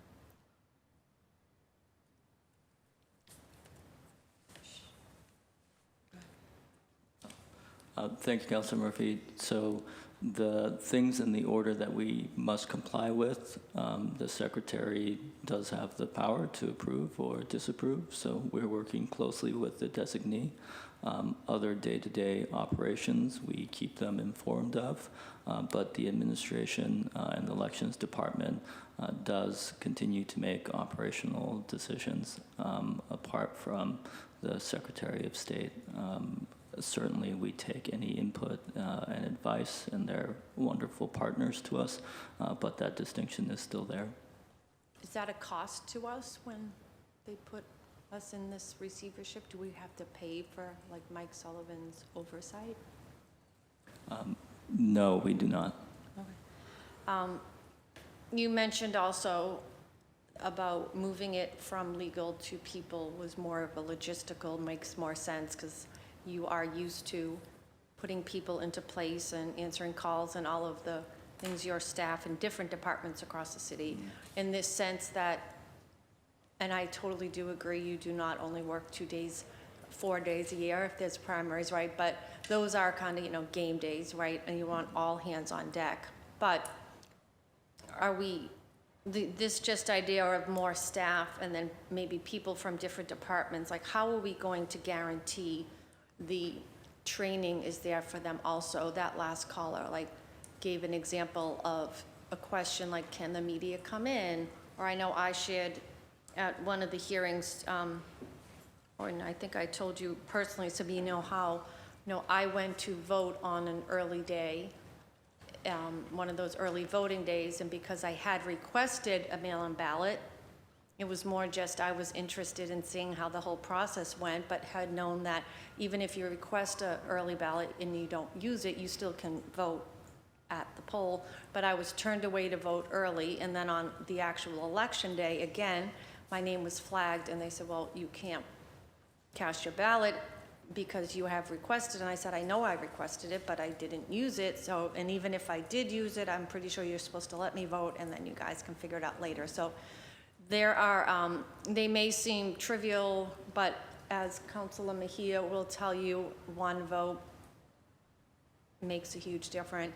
Or when Mr. Provenzano shared, like, his one vote is like life-changing to him, right? So even if someone wins or loses by thousands, like, your vote does really matter. So, and then it was brought up at the last hearing also, like, who is legally allowed to be around the ballots and who is legally allowed? Because I know when I was here in person the night of the primary, there was Mike Firestone, there were other people, and I know myself and Councilor Flynn have asked that question at a past hearing, like, so if we're kind of saying, like, okay, all city departments, all hands on deck, we need to be here, but then who will be, like, what spaces and places will they be in, and how are we going to assure them for their protection also, that we're training them properly? And so lots of just thoughts there. If you could touch on those, that'd be helpful. I will say in terms of ballot handling, in the elections department itself, that's a public space that's open to the public. We have members of the media who show up there. We have observers who show up inside of the elections department. Volunteer levels kind of vary. It depends on what we're staffing for, and that determines who we're recruiting. So if we're recruiting for volunteers who are going to be counting ballots at the end of the night, we are typically using students, some city staff, and those folks are all sworn in before they can even count ballots. In terms of if it's unused ballots, it's just our staff who are handling unused ballots and packing ballots, again, and with the poll workers as well. But there's certain designated areas that are open to the public, unless it is someplace where we're actually storing our unvoted ballots. So it's open to the public, but are they allowed to touch the ballots or be part of it in any way? I mean, even like city hall staff. If it's a volunteer that I have sworn in as an election officer for that night, then yes. How would we know which either residents or city employees have actually been sworn in and are acting in a role of volunteering?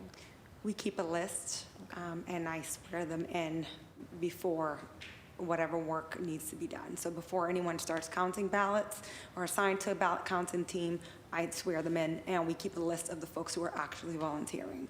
Okay.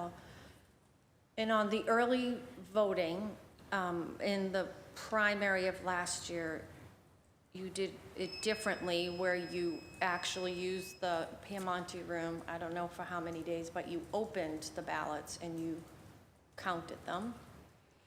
And in the past, they were kept sealed and sent to each polling location, and then in the middle of the day, or whenever the poll workers, if they ever do, have downtime, I know they scan them through, so at the end of the day, the ticket is printed and it's taped on the wall for the public to see, and that would include all in-person voting for the day and all early voting, either physically on those days we have early voting or mail-in voting. But in that case, because they were counted before, like I was told that there were still like 200 and something precincts that we didn't have an answer, like a number of how many votes. And that's why there still was like 11 o'clock and we still weren't sure of like the election. So I guess how, I know that it's legal to do it that way, but it's not something we have done. So if you could just explain that process and what we plan on doing in the upcoming, and if the state receiver has any opinion on how we should be handling our early ballots that do come in. So the reason why we have not done that in the past is because we were not legally allowed to in the past. So with in-person early voting, we saw the challenges of that when that wasn't in place in 2016, and we had a large number of ballots that had to be delivered to the polling location, and poll workers had a difficult time processing those ballots, as well as handling the traffic from the voters who were actually coming in person to vote. In 2020, I think that was the first time we were actually allowed, where the regulations were changed to allow us to start processing those ballots in advance. And it was because of COVID, and I believe it became a temporary measure. Don't quote me, because I don't study the laws. And I believe it was in 2022, 2021, or 2022 when it became a permanent measure with the Votes Act. And a permanent measure that it could be used, but we weren't using it, and we did use it in the 2020. Because it was allowed, I believe it was a temporary measure in 2020 in response to COVID and everything else. With the vote by mail, we were allowed to start the advanced processing and removal, and then it actually became law. And do we plan on doing that in the next coming election, that we count them early? And how do we then share out the results, which everyone forever has always been used to being able to publicly come in when the polls close, and as soon as the poll workers print the ticket out, they tape it, which wasn't allowed in November because we didn't have in that September night the results yet, because they hadn't combined the numbers that were sitting here at City Hall with the numbers that were coming out of the polls. So again, that's something that we're still thinking through. The reason that we are doing it for some elections and not for others is that for some elections, the turnout is not simply not there with the vote by mail ballots, and we hear from our poll workers that it just takes away from the work that they have to do at the precinct level. So we generally use it for higher volume elections. That's when we've been using Central Tab, but that is something that we are considering, and how we may be able to provide some sort of consistency or some more communication on what determines whether or not we're going to have Central Tab.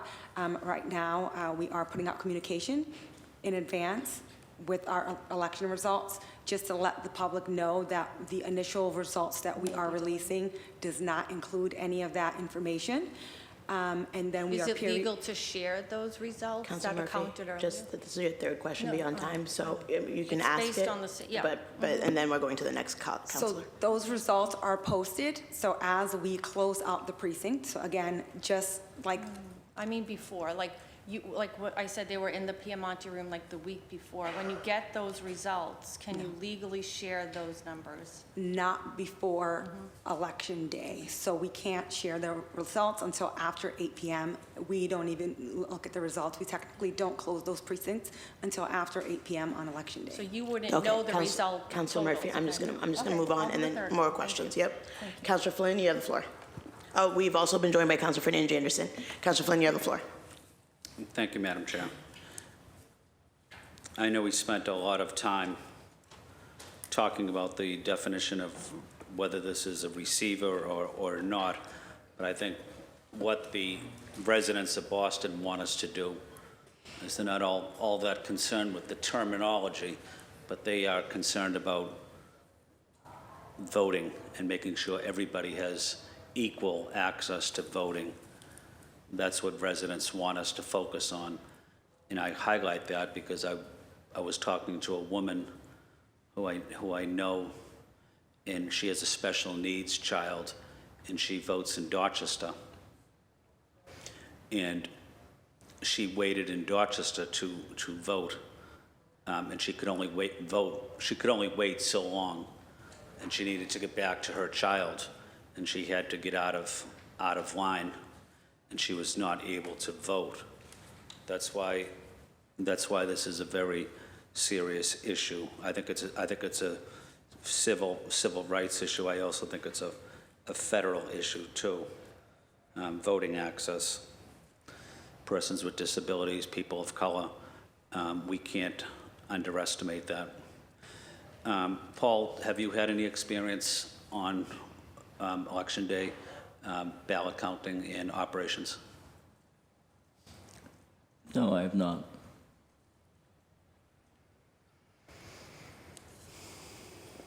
Okay.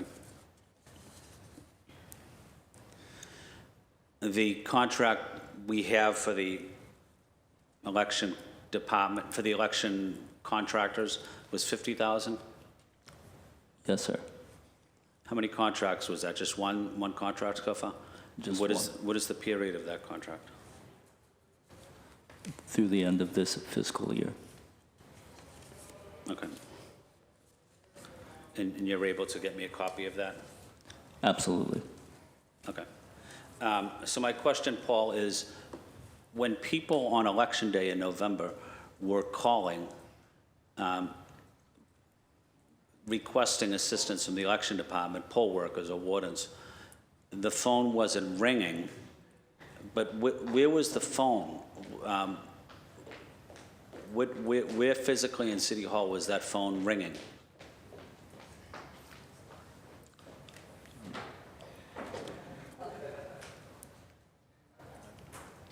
The phones ring in our department, Counselor, and again, it would depend on which number they're calling. There are various phone numbers that we provide poll workers with, so depending on the issue they were experienced would determine the phone number that they were calling.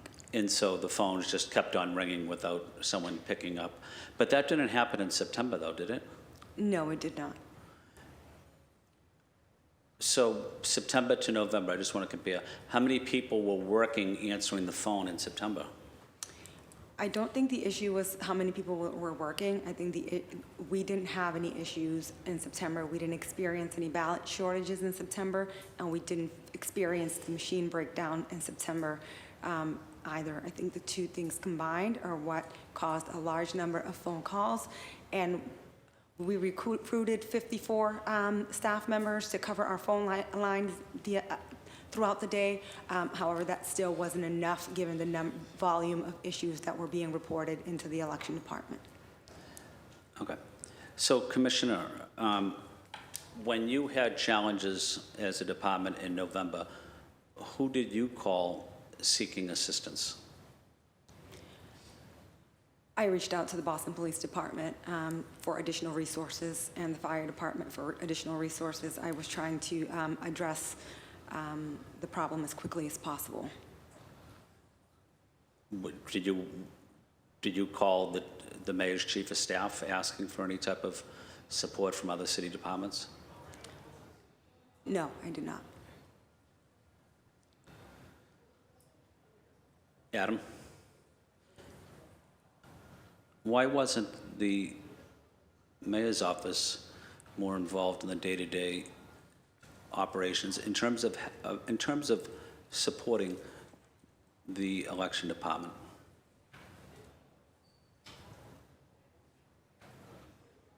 You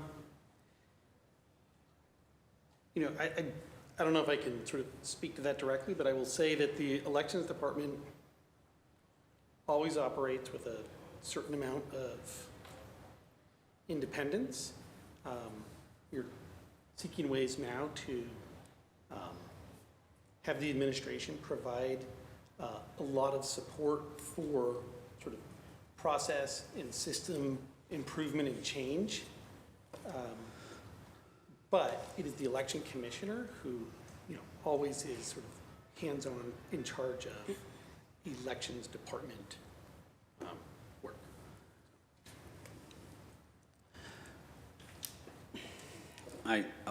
Okay. So I'm trying to be respectful to everybody here. So when there's an issue, Commissioner, now you're going to call, and you're going to call Paul. Is that accurate? Counselor, I'll be standing next to her, and we are coming up with a plan such that the emergency, our emergency management, our fire, our police, property management, every potential resource the city has is at our disposal.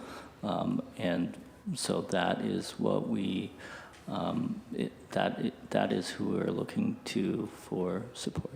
So you're responsible, you're overall responsible for ensuring the election department conducts their election operations effectively. Is that accurate? I support the commissioner. The commissioner runs the elections department with the elections commission.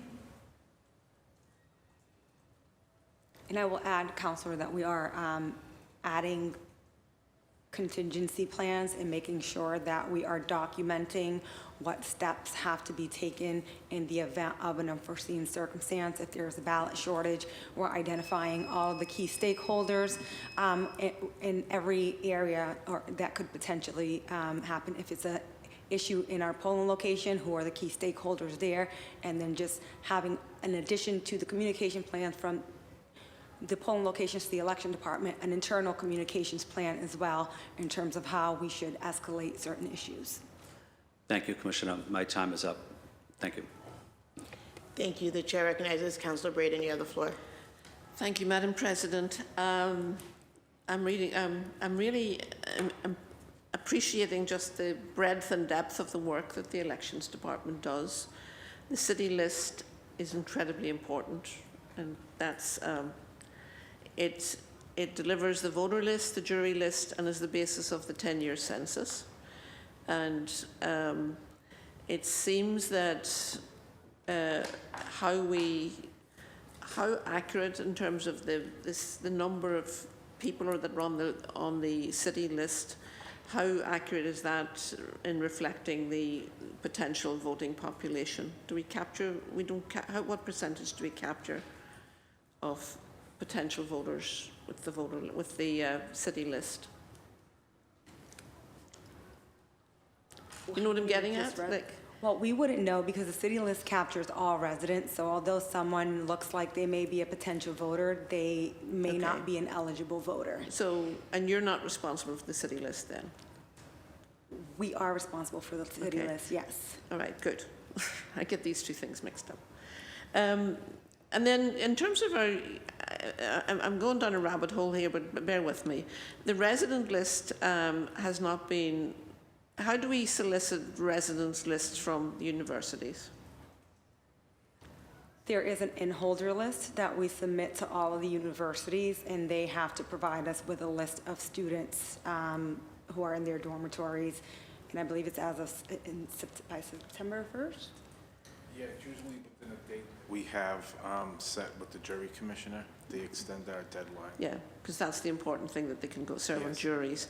And I think, well, looking back at this report here, it said that there's been that the resident list back then had not been solicited from several major universities. Do we solicit it, or do they come, they deliver it automatically every year? Do we have to ask them for the list? We do ask them for it, and we actually have one of our commissioners call each one and to ensure that they are returning. Yeah, because we had a big problem in 2020 because the census, the time we were doing the census corresponded with the time when all the universities closed the doors and everybody went home. And I think we undercounted our city set population by 20,000, so that left a lot of money on the floor, I think.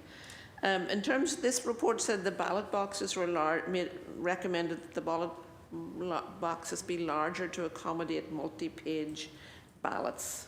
Did we ever get bigger? We got bigger ones? Yes. And I remember you saying in our hearings, Sabino, that there was a problem because we had a plethora of ballot questions it made for very bulky ballot packets from the. And that was part of the issue with feeding them into the machines, that voters were in a hurry. They wanted to, but they had to wait like 3 seconds, was it, to put the second page in? Or 40 to 45 seconds. 40 to 45 seconds between putting the first page in and the second page in. Whoa, that's a long time. Yeah. And then the other question I had was just about the size of precincts. Like the precincts all vary in size, and we have precincts in Alson-Brighton that, 10 years ago there's probably 3,000 or 4,000 more people living there now than there were 10 years ago. Are we looking at re-precincting in this next cycle again, because that's again part of the issue, that there's some precincts have a huge number of people, or there's some polling places have a huge number of precincts, like the Jackson Man Community Centre has 5 precincts. That's a big voting place. What are we doing in terms of anticipating in preparation for the next census as well, in terms of the census will drive the re-precincting process, but I think I just want our viewers, anybody listening, to appreciate just how big a job you folks do in the election department. And it's not just things that happen when there's an election. So in terms of re-precincting, what's the process for identifying precincts that need to be re-precincted? Well, I will add that I think re-precincting didn't happen in the city of Boston for how many years?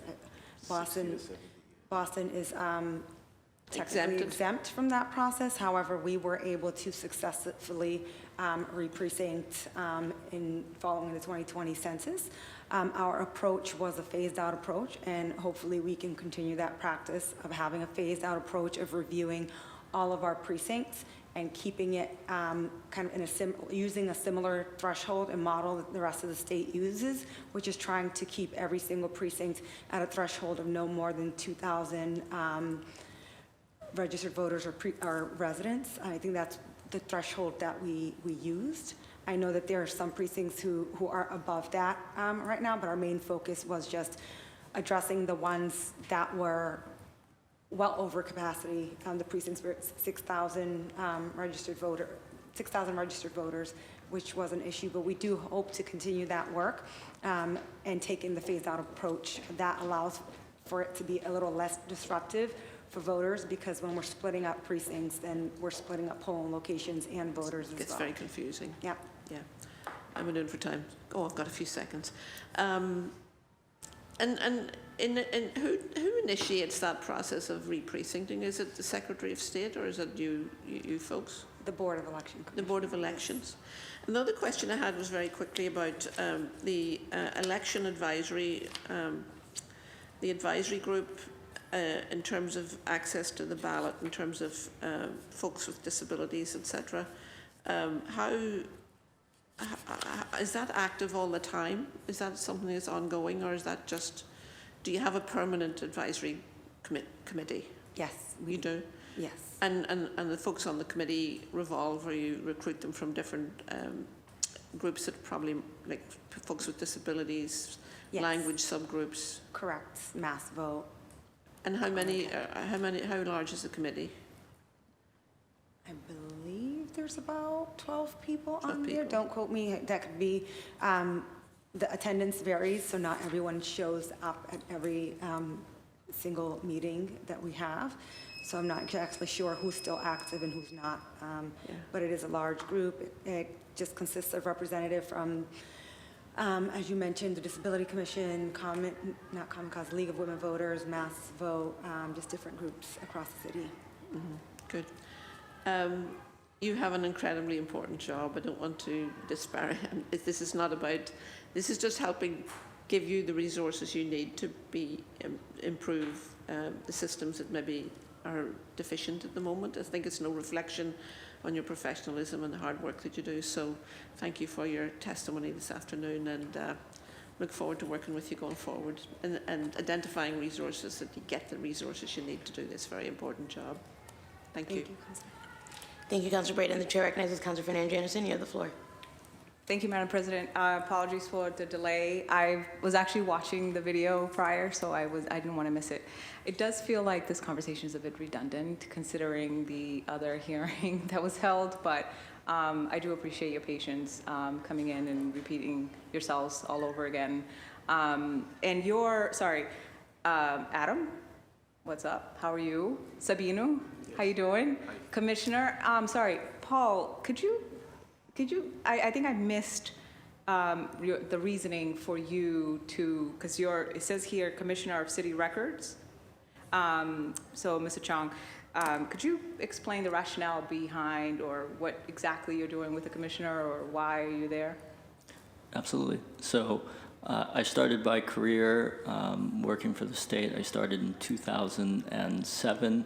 I started my career in the Inspector General's office doing oversight, and then spent time in the Baker administration working for administration and finance. That's your resume, Paul. Just why, Well- what are you doing to help, or what is your part here? So, Counselor, my role is to bring that experience doing the oversight, and I also run the registry and public records, and up until fairly recently, the parking clerk's office. Yes. So there's just a lot of transactional, operational work that happens there, and so the idea is that I would bring that expertise to support the commissioner as she looks to make reforms and changes in the elections department. All right, well, thanks for backing up, telling me that you're the jack of all trades and you can operationalize stuff. I guess to put it in perspective, Commissioner, I wanted to address you directly.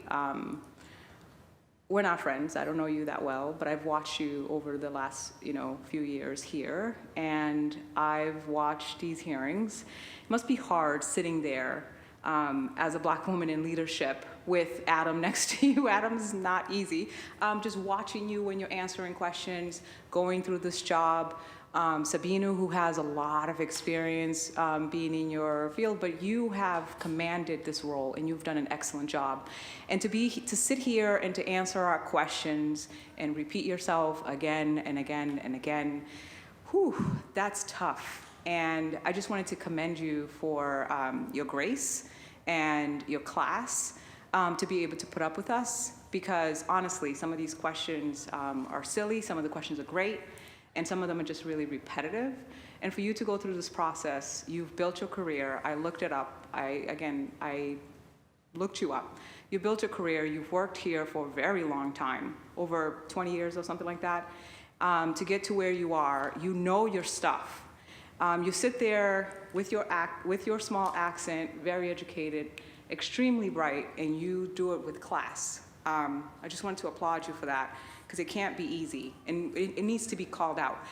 On top of that, in previous hearings, there was admittance that the faults and the issues came from other people in your department, and you keep getting second-guessed and questioned, and I could see from afar, and I wish I had your phone, because I would call you and I would be like, what's going on?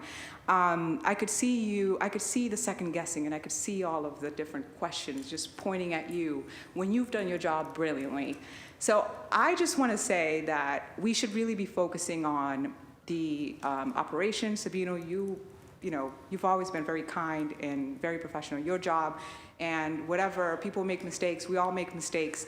But really, I just want to say that from afar, whether I'm here or not, there are a lot of people that respect you, Commissioner.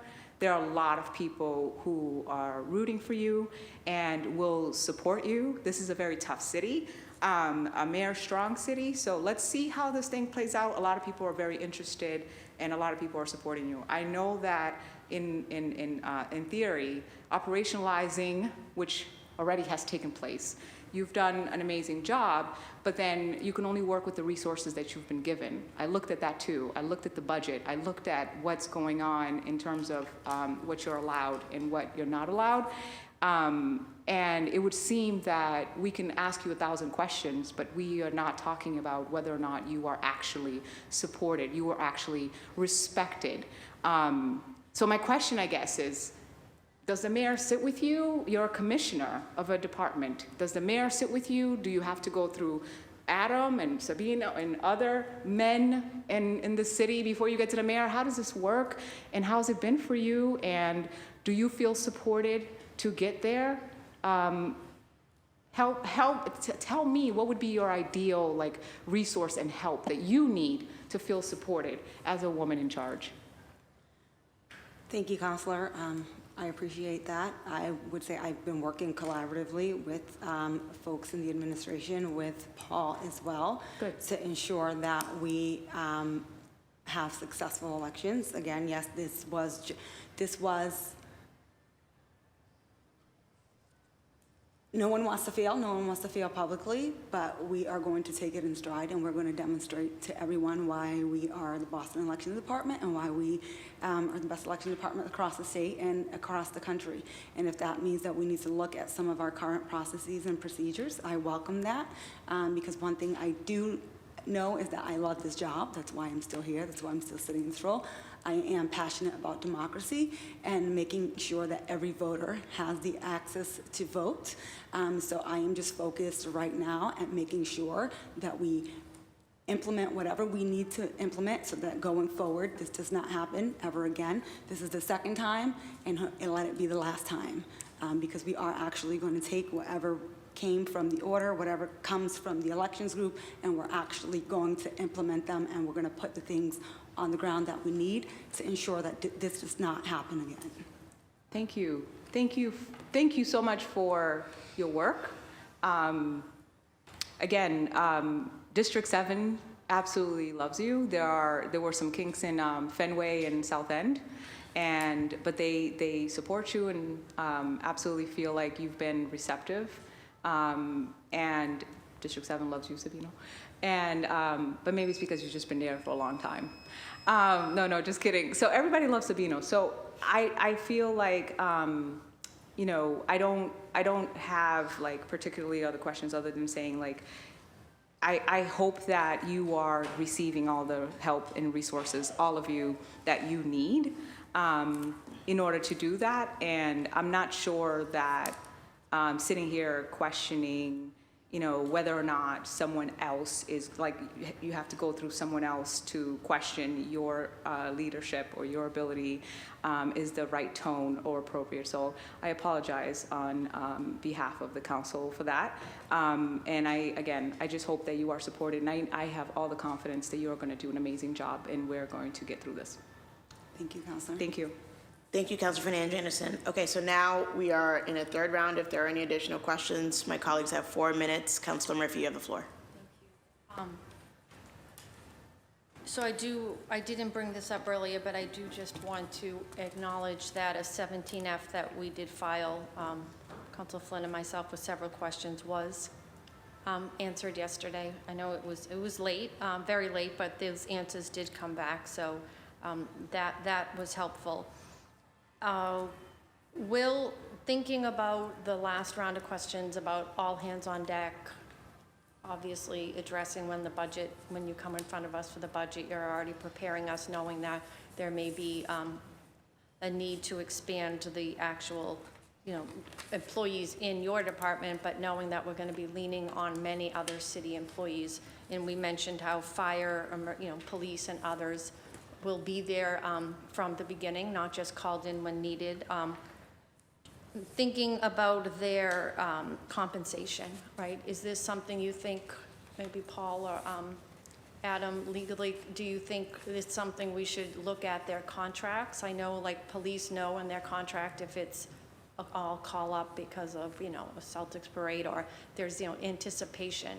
And we already anticipate that there are 4, you know, days a year, maybe more if there's special elections, where your office is really stretched thin.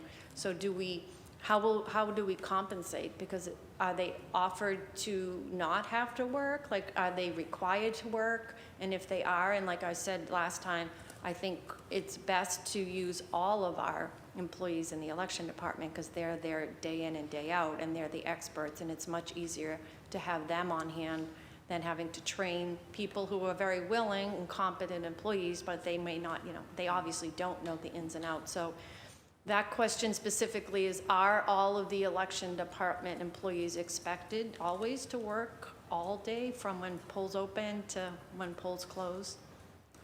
Yes, they are. And how do we compensate them? Because that's something I want to make sure we do. They are paid overtime for working those hours. They're paid overtime? That is correct. Okay. And do we feel like that's enough? I mean, maybe. I can tell you that we work closely with SEIU, Local 888, and the leadership there to make sure that we have a strong working relationship. That's good. And if we are going to be leaning on other departments who aren't as used to overtime, like our first responders are very used to that, and their unions are very clear on that, how will we assure those employees across other departments? And it could be part of those practice runs we're talking about, like who could possibly be the first few, or if people already know that those days, because we already know when election days are, that they're just not going to work for them. Is there going to be a procedure where they kind of let people know, like, even if you need me, it's just not going to work for me? Well, I'm not sure if you've even thought about this yet. It could be something that comes up in future conversations that you're having about planning for these election days. I think we are still looking into additional ways to use the city's workforce. We are currently using them on a volunteer basis as well. Sometimes we are using them as ballot counting teams at the end of the night, and there is some level of compensation there. They're paid a stipend at the end of the day, at the end of the night, to help process ballots. But for our phone bank itself, we're generally using them during normal work hours, and it is their own volunteer time if they're going beyond the 5 p.m. shift. Do we think that it may be necessary to ensure that they're actually able to show up and that they're there and they stay, that we compensate them? I think that's a really good question, Councilor Murphy. I don't have a detailed answer for you, but we will look into that. I do appreciate you raising it. Yeah, I wouldn't want people to feel, that we're expecting them, and if they already know that they may be, maybe their department heads, communicating earlier would be better, I think, just to let them be aware that this may be a department, or you may be someone who's expected or to step in and help out, so that would be helpful. Thank you. Thank you. The chair recognizes Councilor. Do you have any third round questions, Councilor Flynn? Thank you. Thank you, Madam Chair. Maybe a comment. I'm not asking anyone to answer this question. I don't want to ask an unfair question, but I am concerned if we had ranked choice voting in Boston, it would be very difficult for us to count the votes, to do it effectively. The impact, the logistics it would have on voting, I just don't think we are there right now. I would ask my colleagues not to go forward on that out of respect for the election department. I don't think it's fair to them for us to put added pressure on them during this challenging time. Let's have a potential vote after the election and see how this election goes, but I don't think it's fair at all for us to ask the election department to try to implement a ranked choice voting system in the city of Boston. I'm not going to ask anyone to comment or to answer the question. Again, I don't want to ask an unfair question, but if anyone does want to respond, you can. If you don't want to, I'll just leave it there.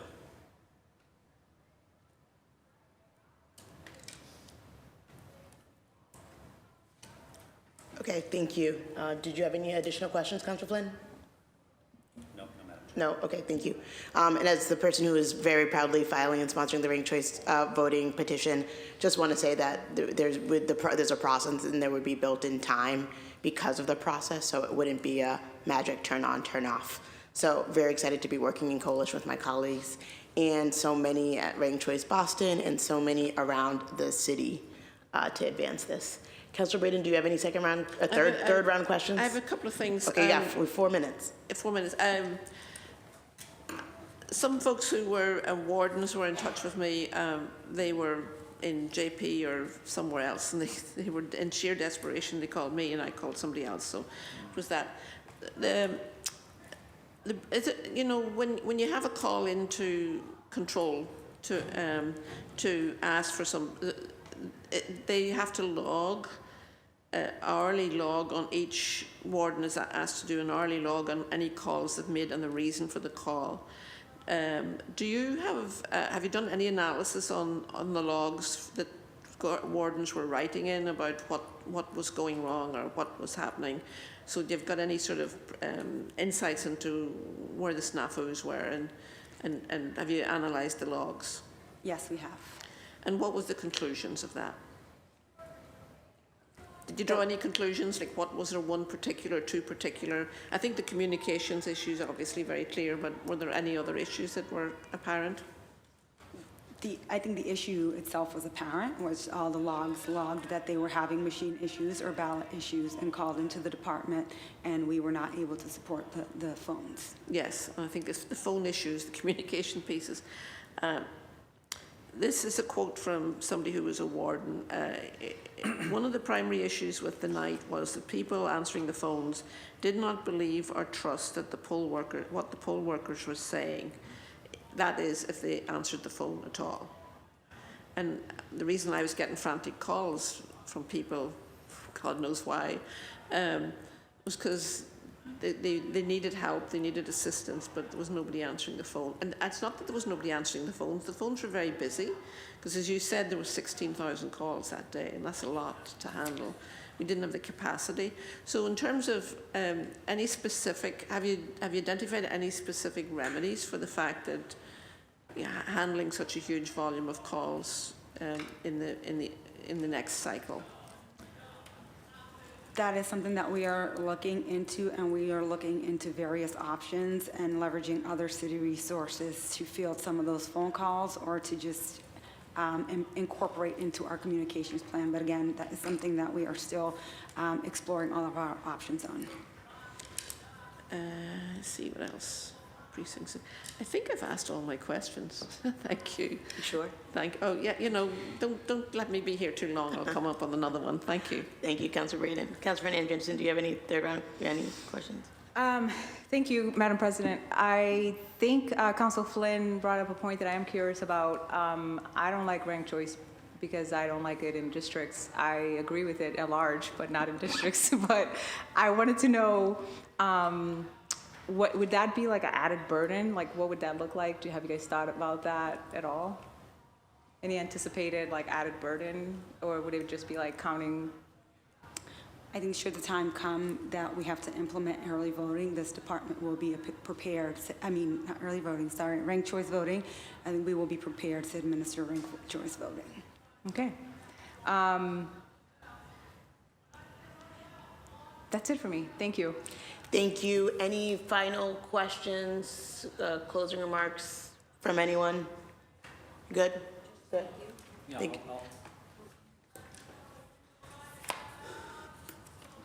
Thank you, Madam Chair. And again, I know you commented on ranked choice voting, and I don't think it's critical for us to put the added pressure on the election department during this challenging time. If we want to support the election department, let's not give them an impossible task eventually to do.